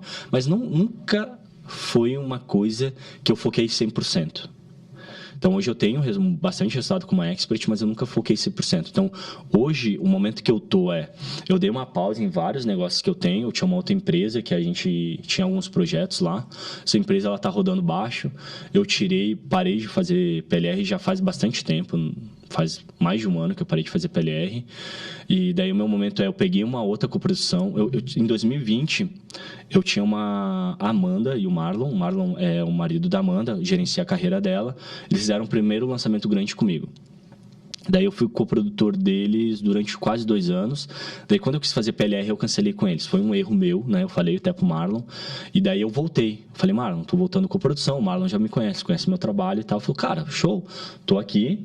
Eu sei que tu e a tua equipe vão me ajudar a escalar meu negócio. Daí eu voltei com essa coprodução. Então tô com essa coprodução muito boa. E eu tô com alguns projetos também pessoais meu. E possivelmente eu vou pegar mais uma coprodução. Então a minha ideia é ter 2 coproduções muito boas. Não é a quantidade. Qualidade dos experts. Eu cheguei a ter 9 experts ao mesmo tempo, então eu quero ter 2 coproduções, 3 no máximo, muito boa. Eu tô com um projeto meu pessoal também, que a partir de setembro a gente vai começar a dar um foco ali bem grande. E eu tenho uma marca. Pode dar algum spoiler desse projeto? Posso. Eu tenho possivelmente eu vou criar uma escola, vai chamar Escola de Vendas Online, que vai ser uma assinatura, que é ali onde eu vou ensinar desde copy, tráfego, várias coisas. Vai ter produtos meus ali dentro, mas não vai ser só produtos meus. Vai ter outros experts ensinando outras coisas. Então, a ideia é essa, Escola de Vendas Online. Então, é a pessoa que quer criar um produto digital, ela entra na escola e ela aprenda desde a parte de criar até vender. Mas vai ter também, depois de um tempo, profissional liberal, vai ter trilhas ali. Legal. Então, é a escola. A ideia é que a escola que tem as matérias. Então, vai ter as trilhas. Então, vai ter trilha de tráfego, vai ter então, a trilha de copy, a trilha de funil, vai ter a trilha de Instagram. Então, eu tô pegando, vai ter outros experts também, que nem minha amiga Jéssica vai gravar um curso de Instagram. Então, eu vou colocar dentro da escola. Legal. Então, é um modelo de negócio de assinatura anual, onde também a ideia é que não seja 100% personalizada na minha imagem.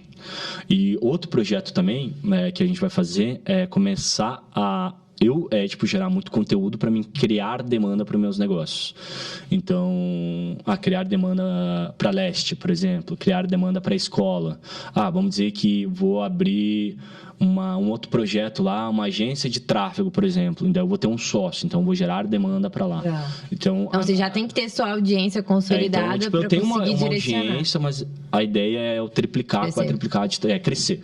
É crescer de tamanho. Então, eu vou crescer e gerar demanda para os meus negócios. A ideia é essa. Então, um projeto que eu vou começar, o spoiler é esse, sabe? Então, possivelmente, eu vou começar a gerar mais conteúdo, vou aparecer mais, vou fazer várias outras coisas, entende? Daí, a escola é um dos modelos e a ideia não é que seja só um produto do ético, porque vai ter outros experts lá, vai ter outras coisas lá também. E eu queria fazer uma pausa nesse falatório também para te dar... Show!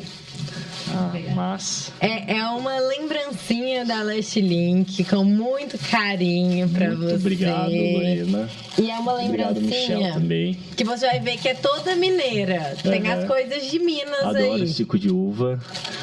Essa xícara aqui, vocês foram bem legais comigo, né? Parece que eu tenho 20 anos, né? Gabi vai ter que mostrar a caricatura.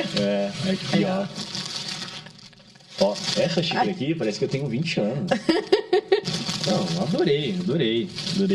O que é isso daqui? É umas balinhas? Docinho de leite. Docinho de leite.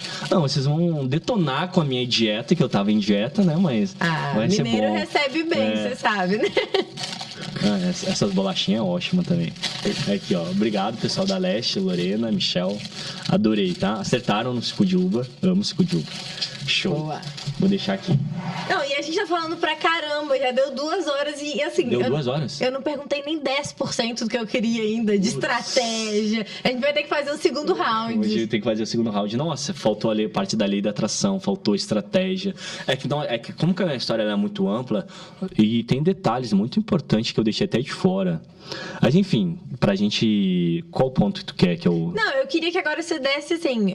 2 pontos principais. Eu queria uma dica para quem é dinossauro igual você, para continuar. Porque você ficou muito tempo no mercado e em alta, né? Até hoje você é uma referência muito grande. Então, o que você fez durante esse processo que você acha que te consolidou dessa forma, sabe? Eu já vi, nesse período eu vi já gente entrando e saindo, gente quebrando e tal. O empreendedor, ele vai ter inconsistência, não é mil maravilhas, não é um mar de rosas, porque tu sai do âmbito, tipo assim, de ganhar dinheiro da internet para tu virar um empresário. Daí tu tem equipe, daí tu tem que aprender a fazer gestão de pessoa, então tu tem que virar a tua cabecinha para falar, eu tenho um negócio. Por muito tempo eu misturei meu dinheiro pessoal com meu dinheiro da empresa. Isso me trouxe problemas. Porque tava eu lá viajando para cá. Tem nenhuma noção de fluxo de caixa real do negócio, né? Saiu um projeto grande e daí eu fui olhar pro meu caixa e falei, cara, meu caixa quase vazio. E o porquê, né? Porque tá misturando dinheiro, tu tá vivendo aí, gastava 70 mil na pessoal.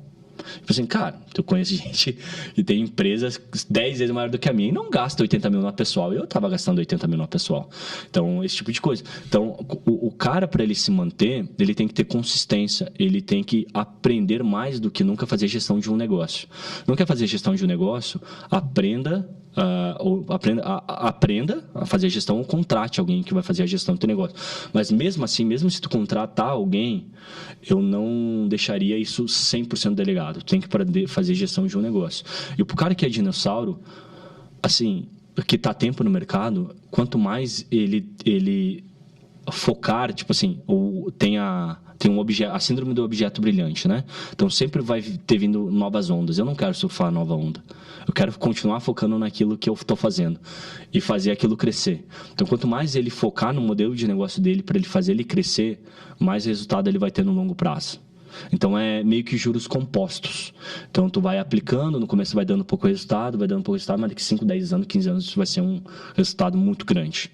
Então, é muito ter foco e consistência e aprender a fazer a gestão de um negócio. Se ele aprender a separar a pessoa física de pessoa jurídica, se ele não se perder na síndrome do objeto brilhante, que é, eu estou fazendo coprodução, tem um modelo muito legal, mas todo mundo falando de PLR, eu vou fazer PLR. Se ele não se perder no caminho, ele manter a consistência, ele vai ver mais gente ganhando dinheiro num momento. De uma coisa que aconteceu com você, né? Exato. Ele vai ver gente ganhando mais dinheiro num momento, mas no longo prazo essa pessoa vai ganhar mais dinheiro. Entendi. Então, o que me manteve no mercado, por mais que eu tive alguns percalços aqui, a minha consistência, eu nunca tive épocas que eu ganhei, nossa, muito dinheiro. Sempre foi, crescendo devagarinho, mas consistente, fui crescendo. Dá uma baixa, mas eu fui crescendo. Então, essa consistência, ela fez eu me manter. Então, muito mais do que a velocidade é a direção. Então, se tu tem uma direção correta, vai pela essa direção. Então, cara, tu vai ver vários objetos brilhantes ao redor, mas beleza, eu tenho uma direção, tenho um foco. Se mantém no foco. Isso no longo prazo, com certeza, vai te trazer mais resultado do que, eu vou fazer agora isso, eu vou fazer aquilo. Porque eu tenho amigos meus que deram muito certo com PLR, com drop, com afiliado, com expert, com lançamento, com perpétuo. Tudo isso dá certo.